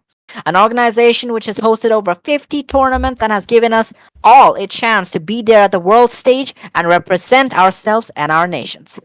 My goodness, what an explosive first match of the finals it has been. Temple of Kings have risen to the stage and demolished the Radiance over there. And as we move on to the second game, the Radiance, we're just gonna have to see whether they have an answer for the dominance which TOK has shown us, unsurprisingly. I would like to introduce myself. I'm Siv, and along with me is the one and only Potato Monster and the awesome Riftmark. Hello, everyone. Glad to be here. So, Potato, what do you think the Radiants need to bring to the table in order to deal with TOK? I guess there seems to be some technical issues with the Potato, and Right. we will get back to you shortly on that. Right, Riftmark, the question transferred to you, I guess. You have seen that previous match. Even though the Radiants seemed to be slightly in control of the match, they fell short when it came to the excellence and the sensational performance of Temple of Kings over there. What do you think the Radiants need to bring in order to deal with the Temple of Kings in this second match? I think Radiance had a good attempt, but despite their tries, as you rightly put, Temple of Kings were in constant control of that game right from start to finish, except for a certain overstep when they thought that they could end. I would like to see the Radiants go back to basics, pick champions that they're comfortable on and champions that they feel like they can execute on, and just take a deep breath, relax, and play their best game going forward. Really, really well said over here, Riftmark. It felt like the Radiants were just slightly falling short when it came to those excellent team fights which TOK took, especially in front of the Baron pit. They were so confident, and TOK just went right for it after having grabbed one of the Radiant's members. Now, moving into the second game, we gotta realize that Temple of Kings are one match. They need one match to really ensure that they are still the champions. They are the reigning champions. No one has the gall to question them, and they have remained undisputed. One more match is all it takes for them to just keep secure their title of being the best in South Asia. It's interesting, wouldn't you say so? Like, they are still here, they're doing what they do best, better than ever. Yeah, I agree. It'll be very interesting to see if Radiance can now make a comeback in Game 2. And speaking of comebacks, we have Potato Monster back with us, I've been told. Awesome. Hello there. Welcome back, Potato. It seems that the technical issues have been resolved, and it looks like the misfortune is going to be banned away this time. So a bit of a twist from the last drop. From the side of TOK, we still see the Lissandra and the Vayne bans and the Cinch ban. I don't know about the Cinch ban. I think it's just because it's a relatively strong pick in the meta right now. With the introduction of the new item system, a lot of the champs who have damage over time effects make great use of the Leandri's Riftmaker combo, which was previously not available because of the Mythic system. Well said over there, and it seems like the Temple of Kings will be going for the Shinzao yet again. And Black Infinity has excelled in the previous game with Shinzao, really keeping a dominant tone all throughout the jungle. And even though an expert jungler like Insec really rules the jungles, it seemed like Black Infinity had something to say about it and was exceptional throughout the game, not only enabling the mid laner to ensure that the Corki is strong enough to be dropping bombs later on, but yeah, he himself was incredibly strong. So, Potato Monster, as I had asked you, what do you think the Radiants need to bring to the table this time to deal with the Temple of Kings? I think they need to bring a bunch of really strong picks that they're able to really, influence the game with, and it looks like they're going to lock in a Kha'Zix. For a moment I thought they were going to pick up the Lilia, but it seems that that's not going to be the case. Let's see what they go for. They did ban away the Misfortune this time, so they don't really have to worry about that super strong pick in the bot lane anymore. Right you are, and it seems like we will be seeing the second pick coming over from the Radiant side, and it seems to be Alistair, the bull with the horns, and that is a very, very strong pick as well. Are we having? I believe we have moved away from the drafting phase. We may be having some technical difficulties. We will be back with it shortly. But yeah, Potato, what do you feel the Temple of Kings would be thinking right now? Winning tournaments is an easy thing for them, and they are the champions, the reigning champions, the best South Asia has to offer. What do you feel the emotions of Temple of Kings is right now? One match stands between them and the tournament prize. Yeah, definitely. They probably have a lot of confidence going in being the dominant team that they have been for a while, but there's also a lot of pressure on at the same time on them to perform, right? Because there's a lot expected of Temple of Kings as the reigning champions in the region. So they're going to try and live up to those expectations, and Radiants are again going to try to throw a wrench into the works. And it seems like Champions Select is back underway. It looks like people are just going forward and picking what they did earlier. I'm guessing maybe the Alistar pick was a bug or something of that sort. Let's see what they go for. We see the Zinja, we see the Kazakhs, and now to the second pick in the first rotation that Radiance has over here. Right, and let's see what it's gonna be instead of Alistair. It seems like Tristana is picked for the bot lane of the Radiant side. Tristana being a very versatile ADC, dishing out a lot of damage, having a lot of escapability as well. What do you say, Riftmark? Yeah, I do really like the Tristana pick, as you stated. It's very versatile. It's pretty strong early game, but scales really well into the late game as well. The jungle picks, I think, are, however, a little bit more interesting, with both teams opting for junglers. I would say are a little bit opposite in their styles. Zinza is a champ that wants to skirmish as much as possible in the early game and use his strength to make plays, whereas Kazakhs is someone who, relatively speaking at least, prefers to farm up and get a lot stronger as the game goes on, with his evolutions and items coming in. Right, well said over there, and it seems like Twinsy perhaps will be going for the Karma over here. Or will he be?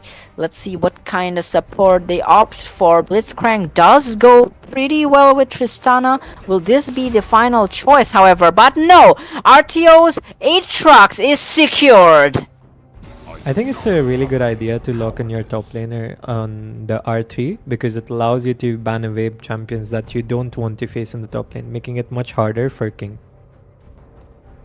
Right, you are. Potato, what do you think about the Aatrox pick? Two Darkins being picked, Varus and Aatrox over here. Aatrox has been a very favorable pick for the Radiant's top laner throughout the tournament. Yeah, and we already have Aatrox is generally a champion that does very well into melee matchups, and like the more melee champions the enemy team has, the better for Aatrox, because he doesn't want to be kited. He just wants to be in the thick of it, smash everyone with his big bat, and heal while doing it. So we already have two melee champions being logged in the form of the Xin Zhao and the Black Infinity. The top lane pick is usually going to be a melee pick. Well, we'll see how that goes, but Tristana pick is interesting because picking Tristana this early does open you up to getting counter pick pretty hard, and we do have the answer in the form of the Braum, because the Braum can raise his shield and stop the Tristana from stacking her bomb, which can deny her a reset, which is always annoying, to say the least. It is definitely annoying over there, and we can see Temple of Kings respecting Twinsies. Leona getting it out of the equation. The Cassiopeia gets taken out as well. Now, at the end of the day, the Radiants have to consider that the Temple of Kings want to end it right here. One more match is what it takes. So the Radiants will have to be very, very careful. They cannot make the blunders, or the very few blunders they made in the previous game, because this is now or never. This is do or die. If they manage to secure this victory, it would mean they would have one other battle to fight. Nevertheless, will Temple of Kings grant them that luxury? They lock in that Tryndamere, that Undying Rage is going to be a problem for anyone who wants to kill that champion. We also see the Karma being locked in for Twinsy, I'm assuming.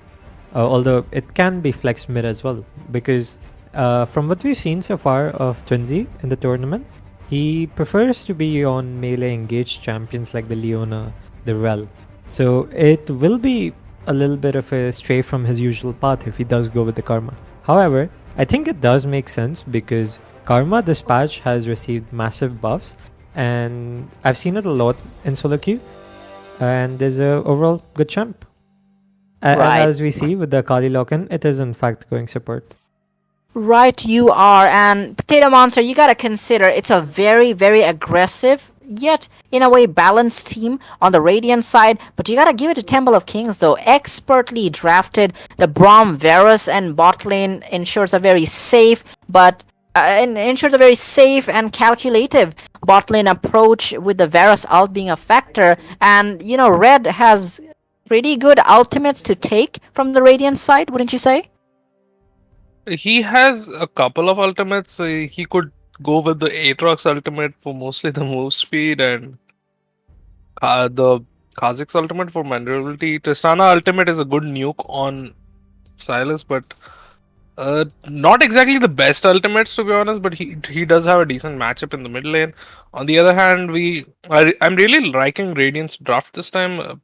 Very, very potent skirmish kind sort of composition, with all of those champions just really excelling at like small 2v2 to 3v3 fights breaking out. So they're probably going to Right. look to play towards that, whereas Temple of Kings have some really strong side lane split push pressure with the Tryndamere and the Silas. So we'll see how both these teams decide to go forth with that. Right. Execution is key all the time. And, I am actually loving the Radiant's route so far. We will just have to see how they execute it against a team like the Temple of Kings over there. What do you feel is the better draft in this scenario, Riftmark? I think I'm gonna have to go with the both of you and agree that the Radiance draft is better, but I not sure if that they can execute it as is needed, because the Kazakhs, right, in the early game is not exactly the strongest champ, and for his lanes to not fall behind based off of what we've seen from the playmaking of Katrina bot and Black Infinity so far, I just worry that they'll fall behind a bit too much and will struggle to recover. Right, you are. Then again, Insec is piloting Kazakhs. We're just gonna have to see whether he is able to utilize some of his flair to get ahead. Snowballing with this champion is an important element over here. And in the top lane, you've got RTO facing King, the Aatrox versus Tryndamere, both champions unwilling to die. Is going to be crazy at topside, and I believe if King does get the upper hand, RTO is going to have a lot of difficulty. But we know that Aatrox is a very comfortable pick and very famous pick for the Radiant topside. Yeah, I think all the Aatroxes we've seen today have had really good performances overall. So, and the champion is just strong in general. This is the first we are seeing the Tryndamere, at least today, if my memory serves correct. So it'll be interesting to see if it can actually be a good answer. Right. Potato, we don't really see Tryndameres in tournaments, do we? No, we do not. This is a bit of a curveball, but it is one of the comfort picks of King, so expected. It is also a good matchup into the Aatrox, if I remember correctly. Right, you are. This is going to be one epic match, and a lot is riding on this. SA Legends Cup 2 is coming to its finality. Let's see whether the Radiants can extend it to one more match. The Radiants have to really beat Temple of Kings down in order to secure that one more opportunity. And in order to do that, they cannot afford to make mistakes, not against a team of this level, of this style, and of this stature. Yeah, I agree with you. And I think Radiants have been able to draft all the tools necessary to make that comeback, right? The early game strength of the Karma, the power of the Aatrox. I think that if they play it out well, they should be able to secure this victory. But that's a big if, going off of the last game at least. Indeed. Right you are. Potato, when we talk about Temple of Kings, we think about synonymous words such as excellence, such as consistency, such as champions, right? For the Radiants to deal with the Temple of Kings, they have to bring something new to the table, and one of which would be that they cannot really afford to grant them the chance to become consistent. Like no one really breaks or falters the Temple of Kings, have they? Like even when they're slightly behind, they're calm, they're cool, and they are collected. What do the Radiants have to do in order to break this cycle? I think think the it's- key. Sorry. I think the biggest key difference in the last game was the fact that the Irelia fell so far behind. So if they're kind of able to avoid that and work together a bit, because Catbot is a very dominant, very aggressive, and extremely skilled player. So if they're able to work around that, I think they can eke out a victory over here. Right you are, right you are. Same question for Riftmark though. What do you feel the Radiants have to bring in the second game? It is do or die for them over here. They have come a long way. It's been a pretty epic tournament. However, do they want this to be the conclusive one, the conclusive match? I do agree with Potato that the mid laner's individual performance will be very impactful. He needs to not fall too behind and look out for any sort of cheesy ganks that Black Infinity might look at. However, for the side of Radiance, I think another important part that they need to look towards is their bot lane. It will probably be their focal point during the early game with the pressure that Karma and Tristana can have over a melee support like Braum, who, while safe, it doesn't really offer that much in terms of the lane.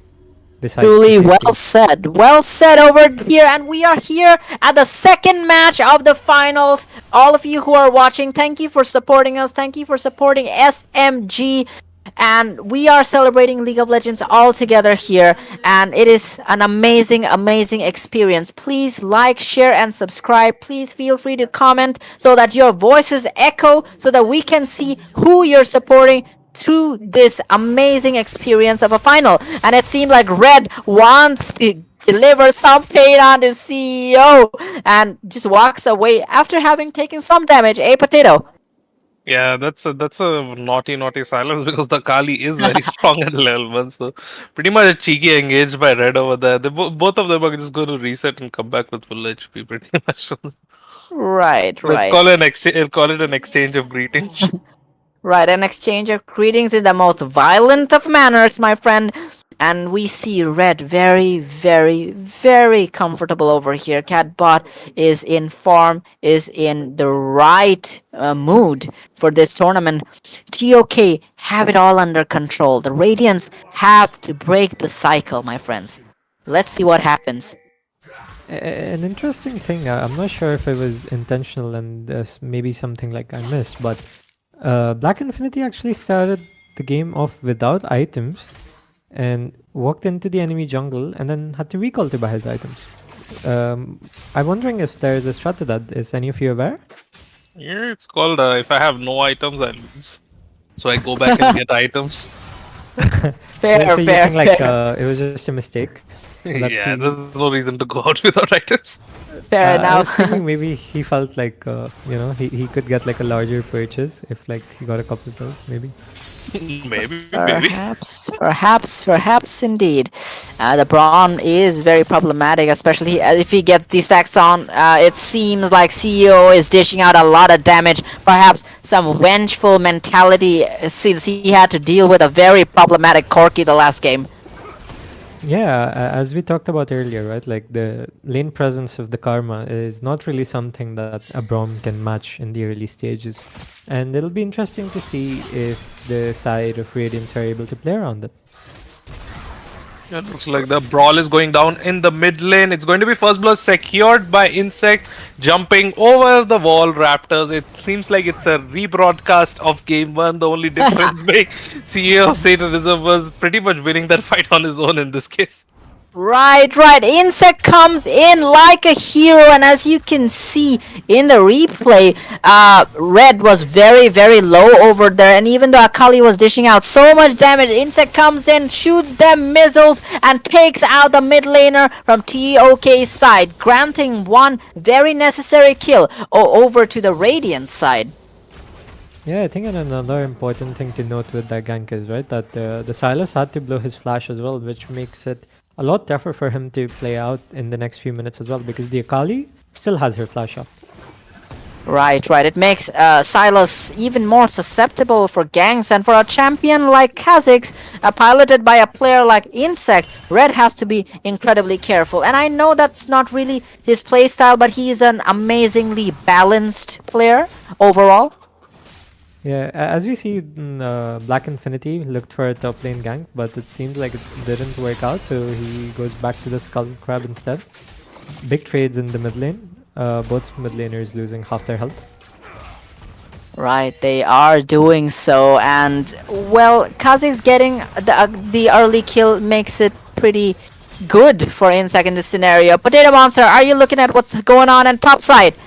And King is trying to run down RTO. Flashes for the kill. Is he going to survive? No, he's not. It's going to be kills being traded. I don't know who that really favors. It looks like the creep wave is going to push out in the favor of RTO, so it might be a bit of an int by King, because RTO is going to just be able to teleport back. But never mind that, as CEO of Satanism goes down in the mid lane, and it's going to be a 1v1 between Insect and Black Infinity. The early strength of Xin Zhao is coming in key here, and he's able to take a kill there. So it's going to be a 1-for-2 trade, and that does even out the skill scoreboard at least.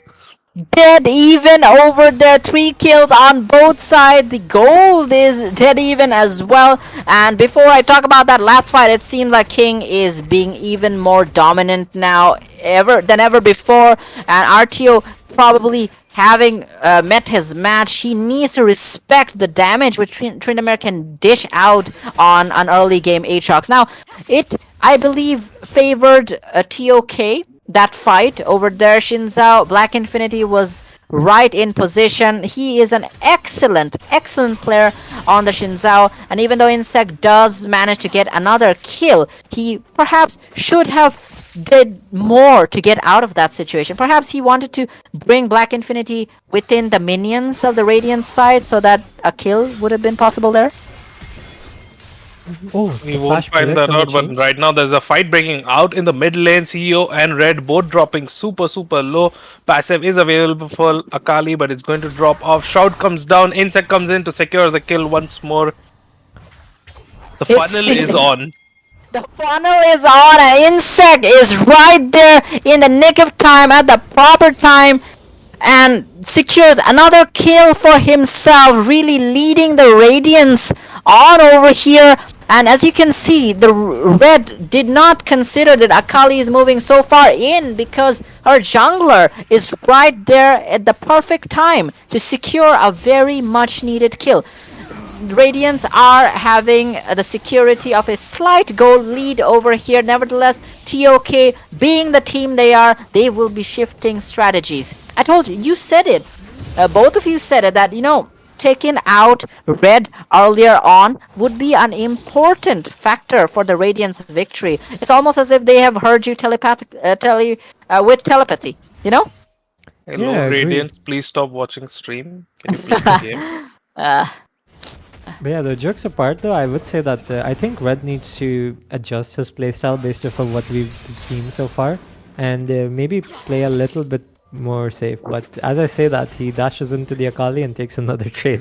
So you can guess what kind of player he really is. And Insect cue is the Kha'Zix as he jumps in. Akali goes in with the follow-up, but Black Infinity is here this time to save the day, and he's going to take down Insect. Red this time had backup from his own jungler, and he's like, never mind, the bot lane has rotated, and the Tristana goes in. YOLO, 300 gold to Aizen as he takes down Black Infinity. The communication from Radiant side is exceptional over here. Mid lane becoming a battlefield, a graveyard for a TOK so far. Nevertheless, the TOK have decided to utilize or allocate some resources at mid lane. They have to realize Red is their star player, and the Radiants are incredibly vengeful when it comes to ensuring Akali has a safer, proper lane this time, and Insect is playing a pivotal role in ensuring that happens. Yeah, I think as we saw there, right? There's just so much emphasis on the mid lane fight. Initially, when Katrina bot started to look for a trade with the Akali, we saw the Kazakhs moving in, and it felt like it was going to be a replay of the last few times where he just gets picked up by the Kazakhs. But he's able to dash out with the Akali out, and Black Infinity was there to back him up this time around. And it then looked like it was going to go the way of TOK with Black Infinity picking up the kill. But then the bot lane of Radiant rotated. And never mind that, looks like a brawl is going down and the top lane. King is going for the dive under turret, has to pop the under rage. RTO has a sliver of HP left, tries to land the knocker, but it looks like it is going to be enough as RTO is going to trade kills with King, but the tower, the minion wave is crashing into the tower, so that is going to be some CS loss for RTO, so definitely not ideal for him. He does have teleport up and he's going to respawn in a bit. He could possibly teleport to catch the rest of the wave, but yeah, that's what he chooses to do. But a fair few minions lost by RTO because of the dive by King, so great for King. Like, he is able to identify these situations where even if he dies, he is able to get an advantage. But never mind that, mid lane trading is in full flow as Red has to flash out to safety, but it's not going to matter as Akali is able to follow through with her execute and grabs a kill. It looks like CEO of Satanism is out for blood and he wants to pay Catbot back with interest for what he did in the last game.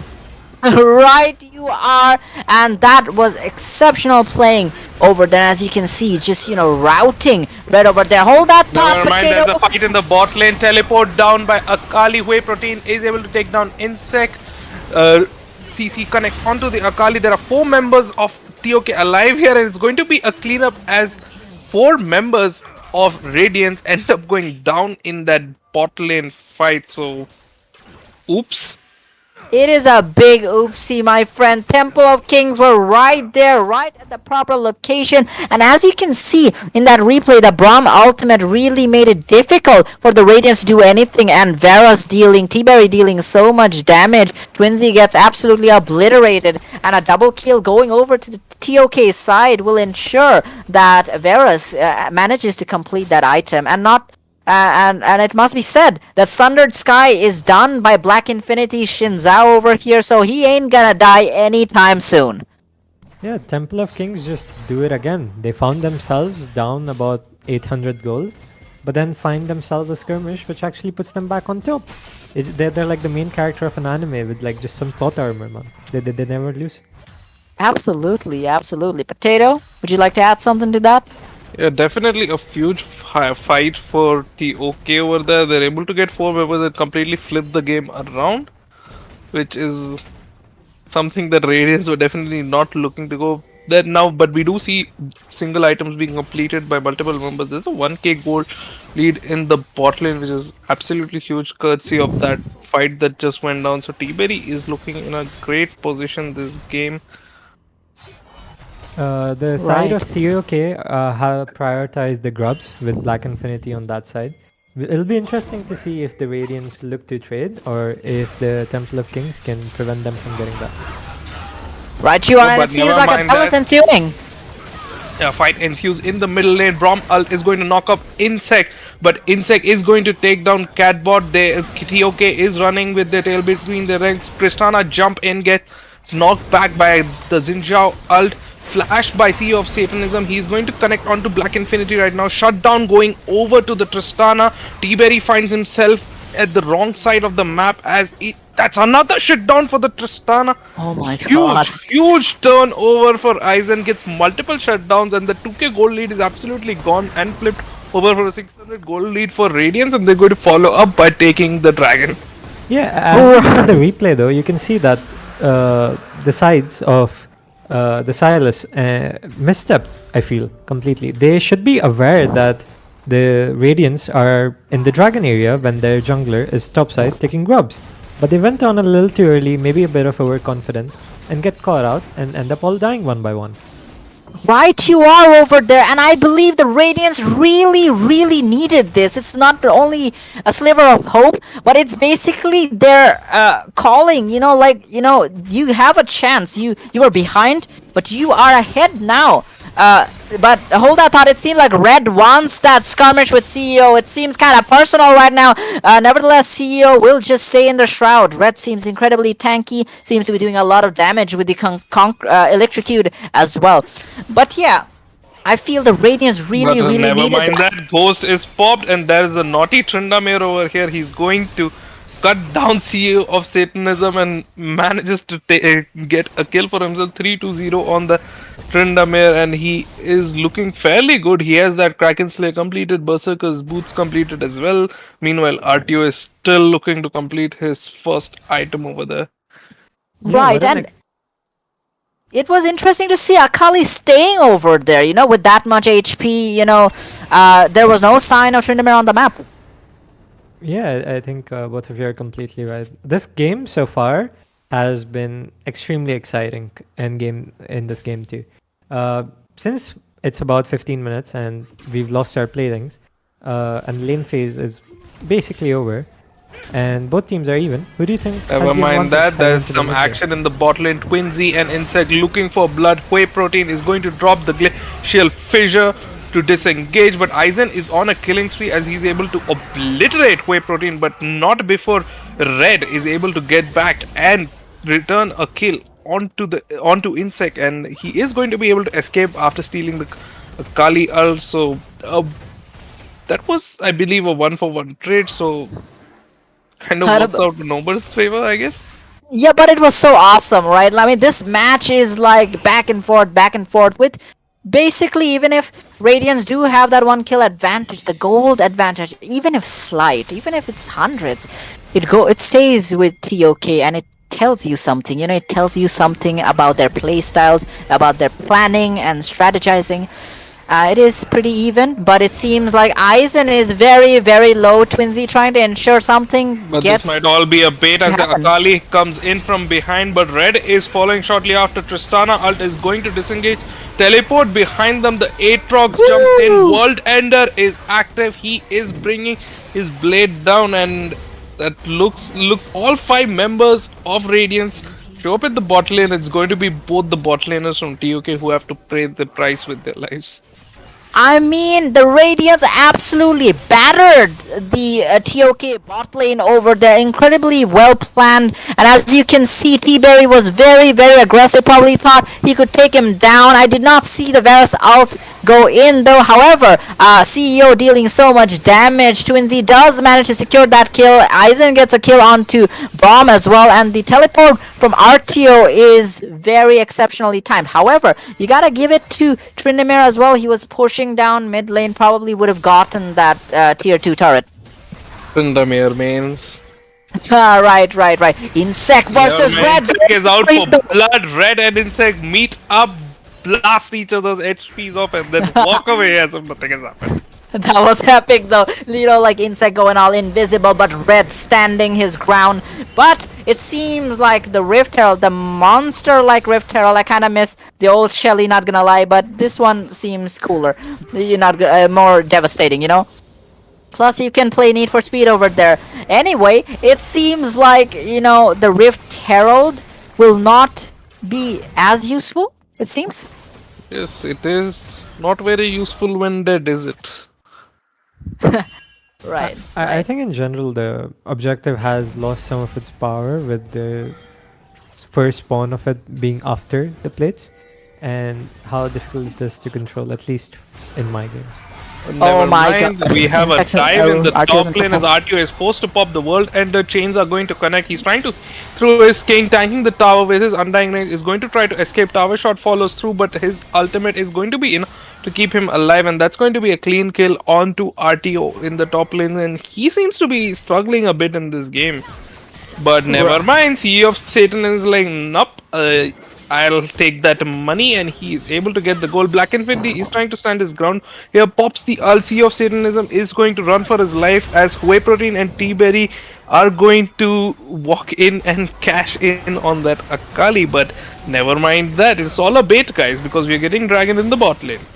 Right, I don't know who's baiting who. It's like that meme, I don't know who's baiting who over here, but the thing is that every single misstep seems to be costly for teams, right? Radiants are leading in terms of kills, but in terms of gold, slight lead by TOK. TOK are slowly getting stronger. The Silas is going to be a much more problematic thing to deal with. And let's not forget about Black Infinity with the Sundered Sky. Very, very difficult to kill. You know, the Radiants have to really have a decisive team fight in order to grasp control of this match, I feel. As we can Yeah, see on the true. goal difference chart as well, this game has been so back and forth. But despite all the messy fights, at about 19 minutes in, we are roughly even. Who do you guys think has the advantage going into the late game? Going into the late game, the Tristana and the Kazakhs, I think, are going to really start scaling up alongside the Aatrox, so it might be an issue for TOK. But what Yeah. about Tryndamere? Do you feel there is a split pushing prospect over there? It seems like a battle of destiny over here. Silas, the convict of Demacia versus the World Ender. However, Artio realizes this is not really a fight he can win. Yeah, he decides to back off. Probably, I think he wins that fight, but he was not unsure about other members being present. None were actually present, but he does walk away for free, and Red is out of mana here. There are a bunch of people camping brushes here, so not sure. I think TOK is just waiting for a bunch of objectives to spawn, waiting for that Baron to spawn, and they're trying to get some vision. Aizen is going to be like, hey, free ward for me.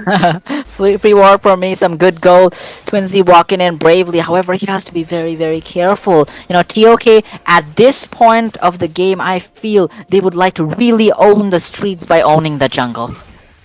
Yeah, and so far they've been able to do that. They have complete control over the Baron that has just spawned. If they are in position, they have cleared out vision. They look. We see the Braum resetting. Probably gonna get a bunch of wards. King is on the other side of the map as usual. Ghost Flash. He's not intending to fight any team fights. He just wants to break turrets over here.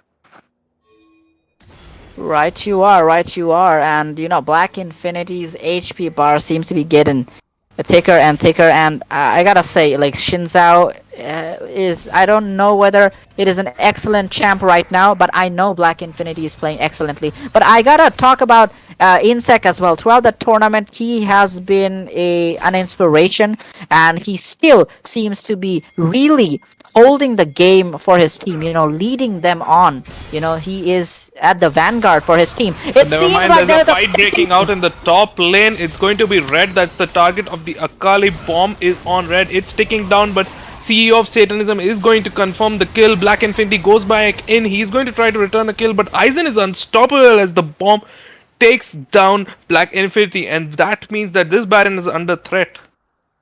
This Baron is definitely under threat, and what a fight from the Radiants. But you see, the gold is equalized right now, my goodness. But as you can see, they were so vigilant and so careful. Akali holding on to the Shroud to ensure that she does not get taken out.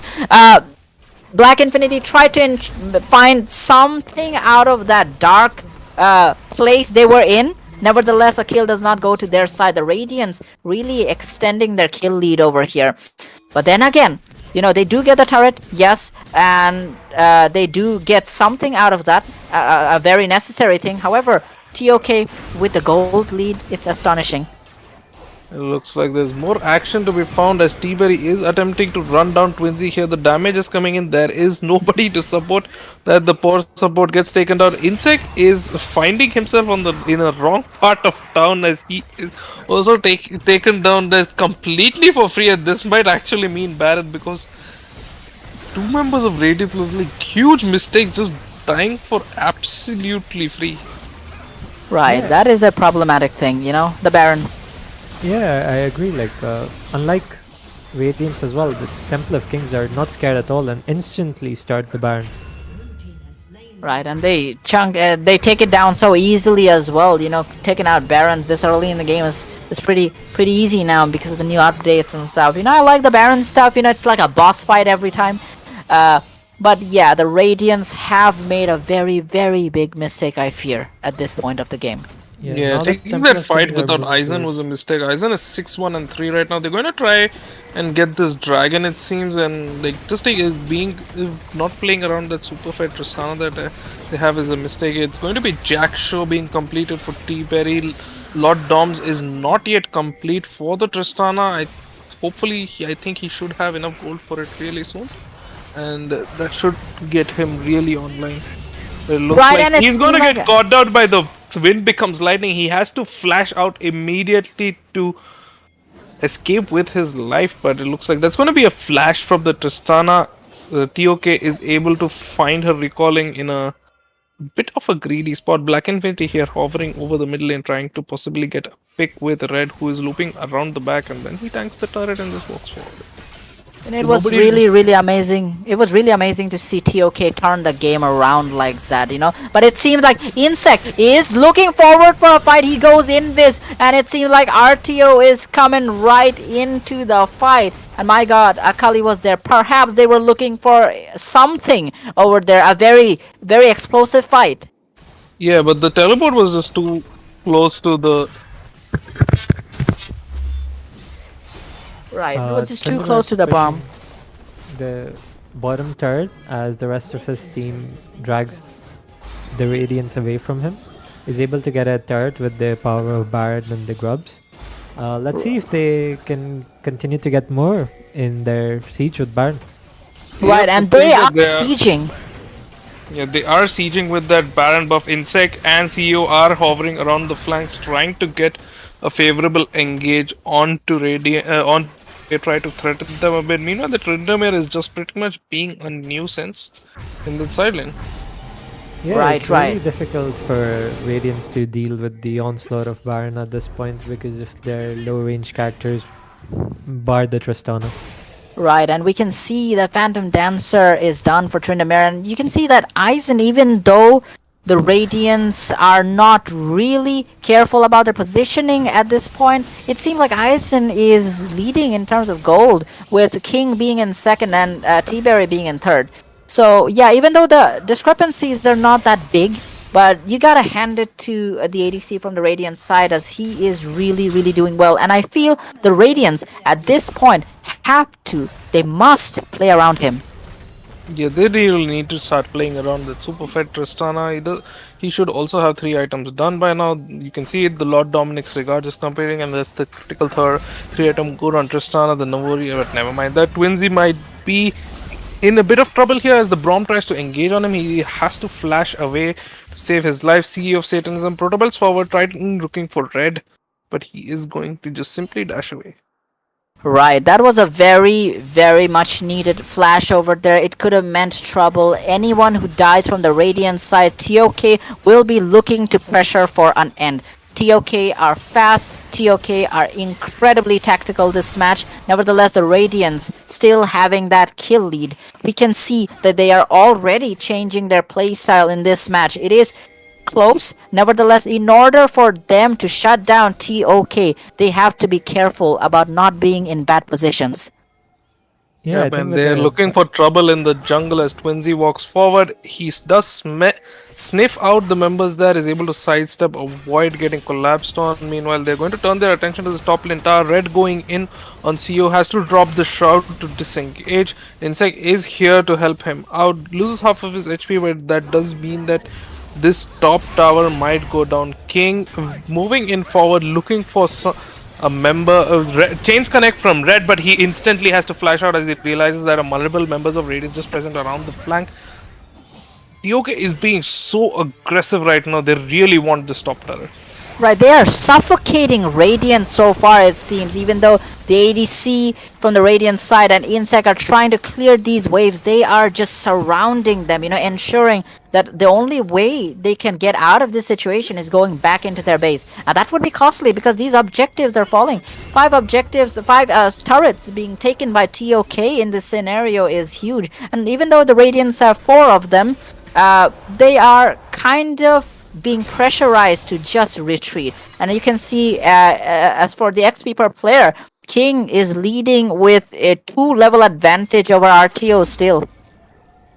Yep, he has pretty much been sidelaning the entire game, getting solo XP. RTO has tried to help his team out a lot, but his team kind of still is overall a bit behind. So they're gonna. It looks like the Dragon is going to spawn soon, and Radiance is going to try and look to contest this. It seems they are kind of posturing, but I'm not sure if they want to commit to this. It looks like the ADC is going topside, so they're going to give the Dragon up. So I kind of feel that the next team fight is going to be the decisive team fight that really ends the game. I actually really like this decision from Radiance that they're giving up the dragon to be able to have better position for the upcoming Baron, because I think it's a lot less important if the Temple of Kings are able to secure the dragon. Really well analyzed over there, but as you can see, Temple of Kings are immediately trying to take control of the Baron side, even though the support from the Radiant side, Whey Protein has to back, never mind, he did not back, King backed over there, but it seems like they are still controlling the jungle and no one is being able to tell them that, this is not your turf. Because all of the jungle seems to be their turf right now. But I gotta give it to Insec and his team. They are playing incredibly patient right now because they know that they have not been able to shut down TOK in a proper team fight yet. And they have to prepare for that. They need to really, really play around this Tristana, who is incredibly fit comparatively. Yeah, I agree. I think now that Temple of Kings have been able to get a reset, they'll be looking to start up the Baron and challenging Radiant to come stop them. And if they are unable to, I think that might be game. If this next Baron is going to probably be what decides the game. Multiple items being completed. Phantom Dancer on the Tristana, and really nice move speed and stuff to kite. And it looks like both teams are going to move towards this Baron, and we might be getting the big team fight that we wished for. Right, you are. I'm getting a little tingly right now. The shivers are coming, but yeah, this may be decisive over here. Let's see whether Insec is able to lead his team to a victory over here, because this battle will decide it all. Twinsy trying to deal as much damage as possible. However, Insec is so low, he fails that smite and he gets taken down. The Radiants have to walk back. There is no other alternative. However, CEO does get a kill on to Red over there, which perhaps may make it so that they defend, or can they? Yeah, that drops it down to a 4 versus 4, which is great because Red does lose the Baron buff, and Baron buff is kind of that kind of buff where the more the better. They seem to still be looking for a fight over here. Insect kind of died for free. Aatrox chains are going to connect onto the Braum.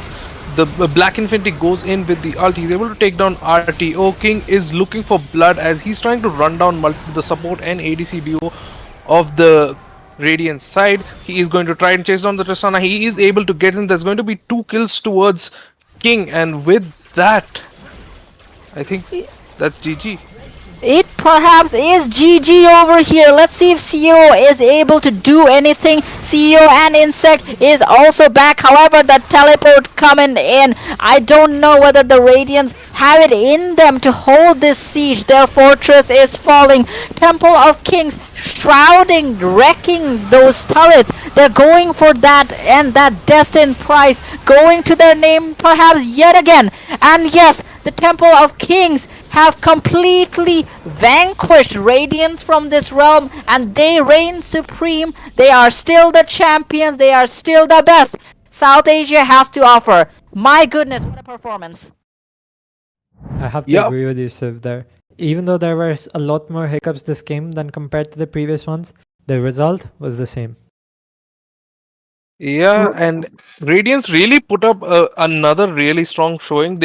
Both games Radiance were like so close to kind of getting into the driver's seat and running away with the game, but both games they were just denied by TOK, and it's just a matter of it's just like the devil's in the details. The small mistakes by Radiance here and there that TOK capitalized on resulted in their downfall.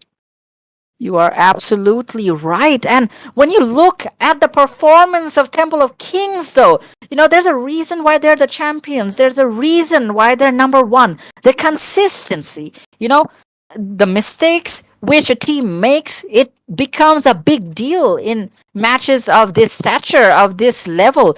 And we haven't really seen Temple of Kings falter whenever things didn't go their way. They were always resolute, they were always composed, and their leadership and communication made it so that they managed to take out the Radiants. And hats off to the Radiants as well. What an amazing performance by them under the leadership and the individual skills of the members. But the leadership of Insec over there, they do fall number 2 over here. But the Temple of Kings, hats off to them for being the best there is in South Asia, even till now. Yeah, I think they showed exceptional gameplay today, and I think they are the deserving winners of the South Asia Legends Cup 2, and will be very happy today with their performances and take home 50,000 INR. Oh my god, that's a lot of money. Right, Potato? Oh, yes, sir. Can I Right. have some? Perhaps we're gonna have to ask them that, but yes, they reign supreme. They are at the castle in the mountain, way up there. And even though the Radiants knocked their doors down, perhaps, the throne stays with them. The Radiants were taken out, even though their performance was admirable, by the Temple of Kings. And they are indeed the kings of the League of Legends scene in South Asia. And I absolutely love it. So inspiring and so admirable Temple of Kings are. What an amazing tournament this has been, right?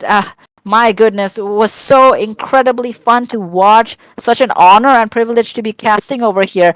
I request you both to give your conclusive statements as we proceed. Although this tournament has ended, the journey has not. There's still a lot of tournaments coming up soon, and I would like to request all of you to join SMG's Discord channel. If you can, subscribe to our channel on YouTube, follow our social medias. If you would like to be updated with the latest news on the upcoming League of Legends tournaments. Right, you are well said, Rift. Mark, Potato, please. Yeah, exceptionally well played by both teams. Radiance came so close, but in the end, it's the UK that's going to walk away with the crown yet again. So everybody's going to have to wait for the next tournament to try and take it back. Right you are. And what an amazing tournament this has been. And what a privilege and honor it has been to witness so many of these amazing teams to battle it out for this destined prize. We thank all of the teams, to be honest, who have participated, who have shown the fire within their hearts, and who shall be remembered for their unique strategies and tactical prowess. It takes a lot to form a competitive team, right? And to perform the teams in SA Legends Cup 2 have performed. That is absolutely admirable, legendary. We cannot wait to see what they shall bring before us in the future. I would like to thank SMG for organizing a tournament this legendary and uplifting our spirits with the passion of League. Sparta Bro being an incredible patron of the esport. Truly, the League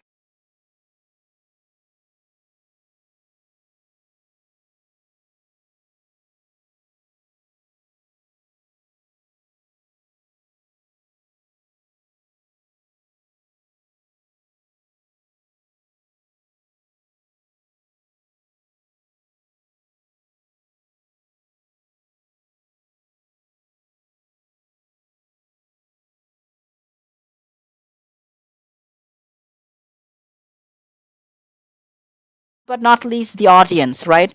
The community of League of Legends in South Asia is so amazing. We do it for you all, and we thank you for your support. Congratulations to the winners, Temple of Kings, who have shown us that no one shall falter them. They remain undisputed, and they remain the champions of South Asia Legends Cup. Who shall challenge them? I do not know. I do not see anyone anymore. But I know Temple of Kings deserve to be called the number 1 because how they have performed. I thank you all, and I hope you all have a great night. Please stay safe, stay healthy, take care of yourselves and your fam. This is Siv signing off.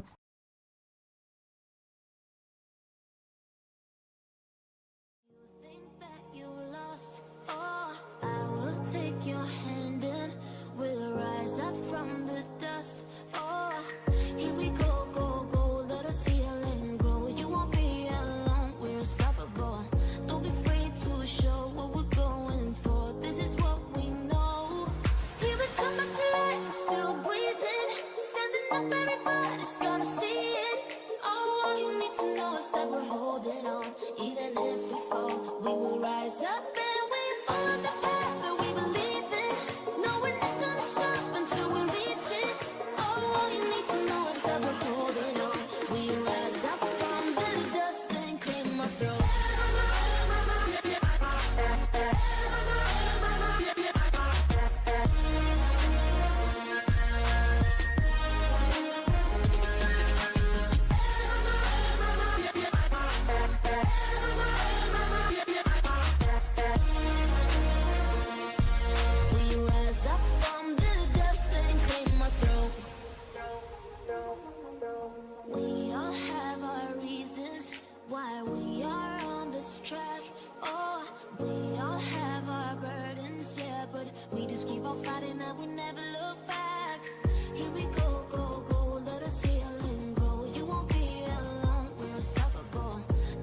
makes a noise that we're holding on. We rise up from the dust and claim our throne.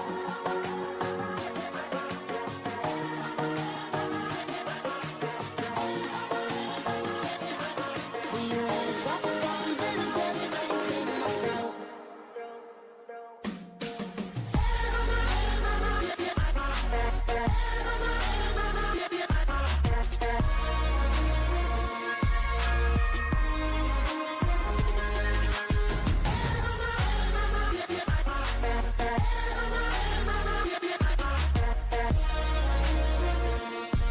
We rise up from the dust and claim our throne.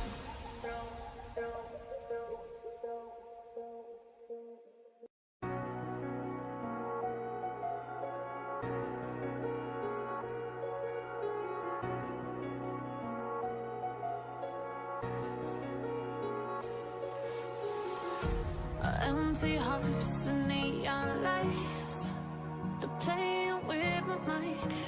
Gotta get out of here tonight. Oh, I wanna run off and fly. And I'll tell myself it's fine to be alone, just to find somewhere that finally feels like home. Oh, oh, oh. I hate all this overthinking. Oh, oh, oh, oh.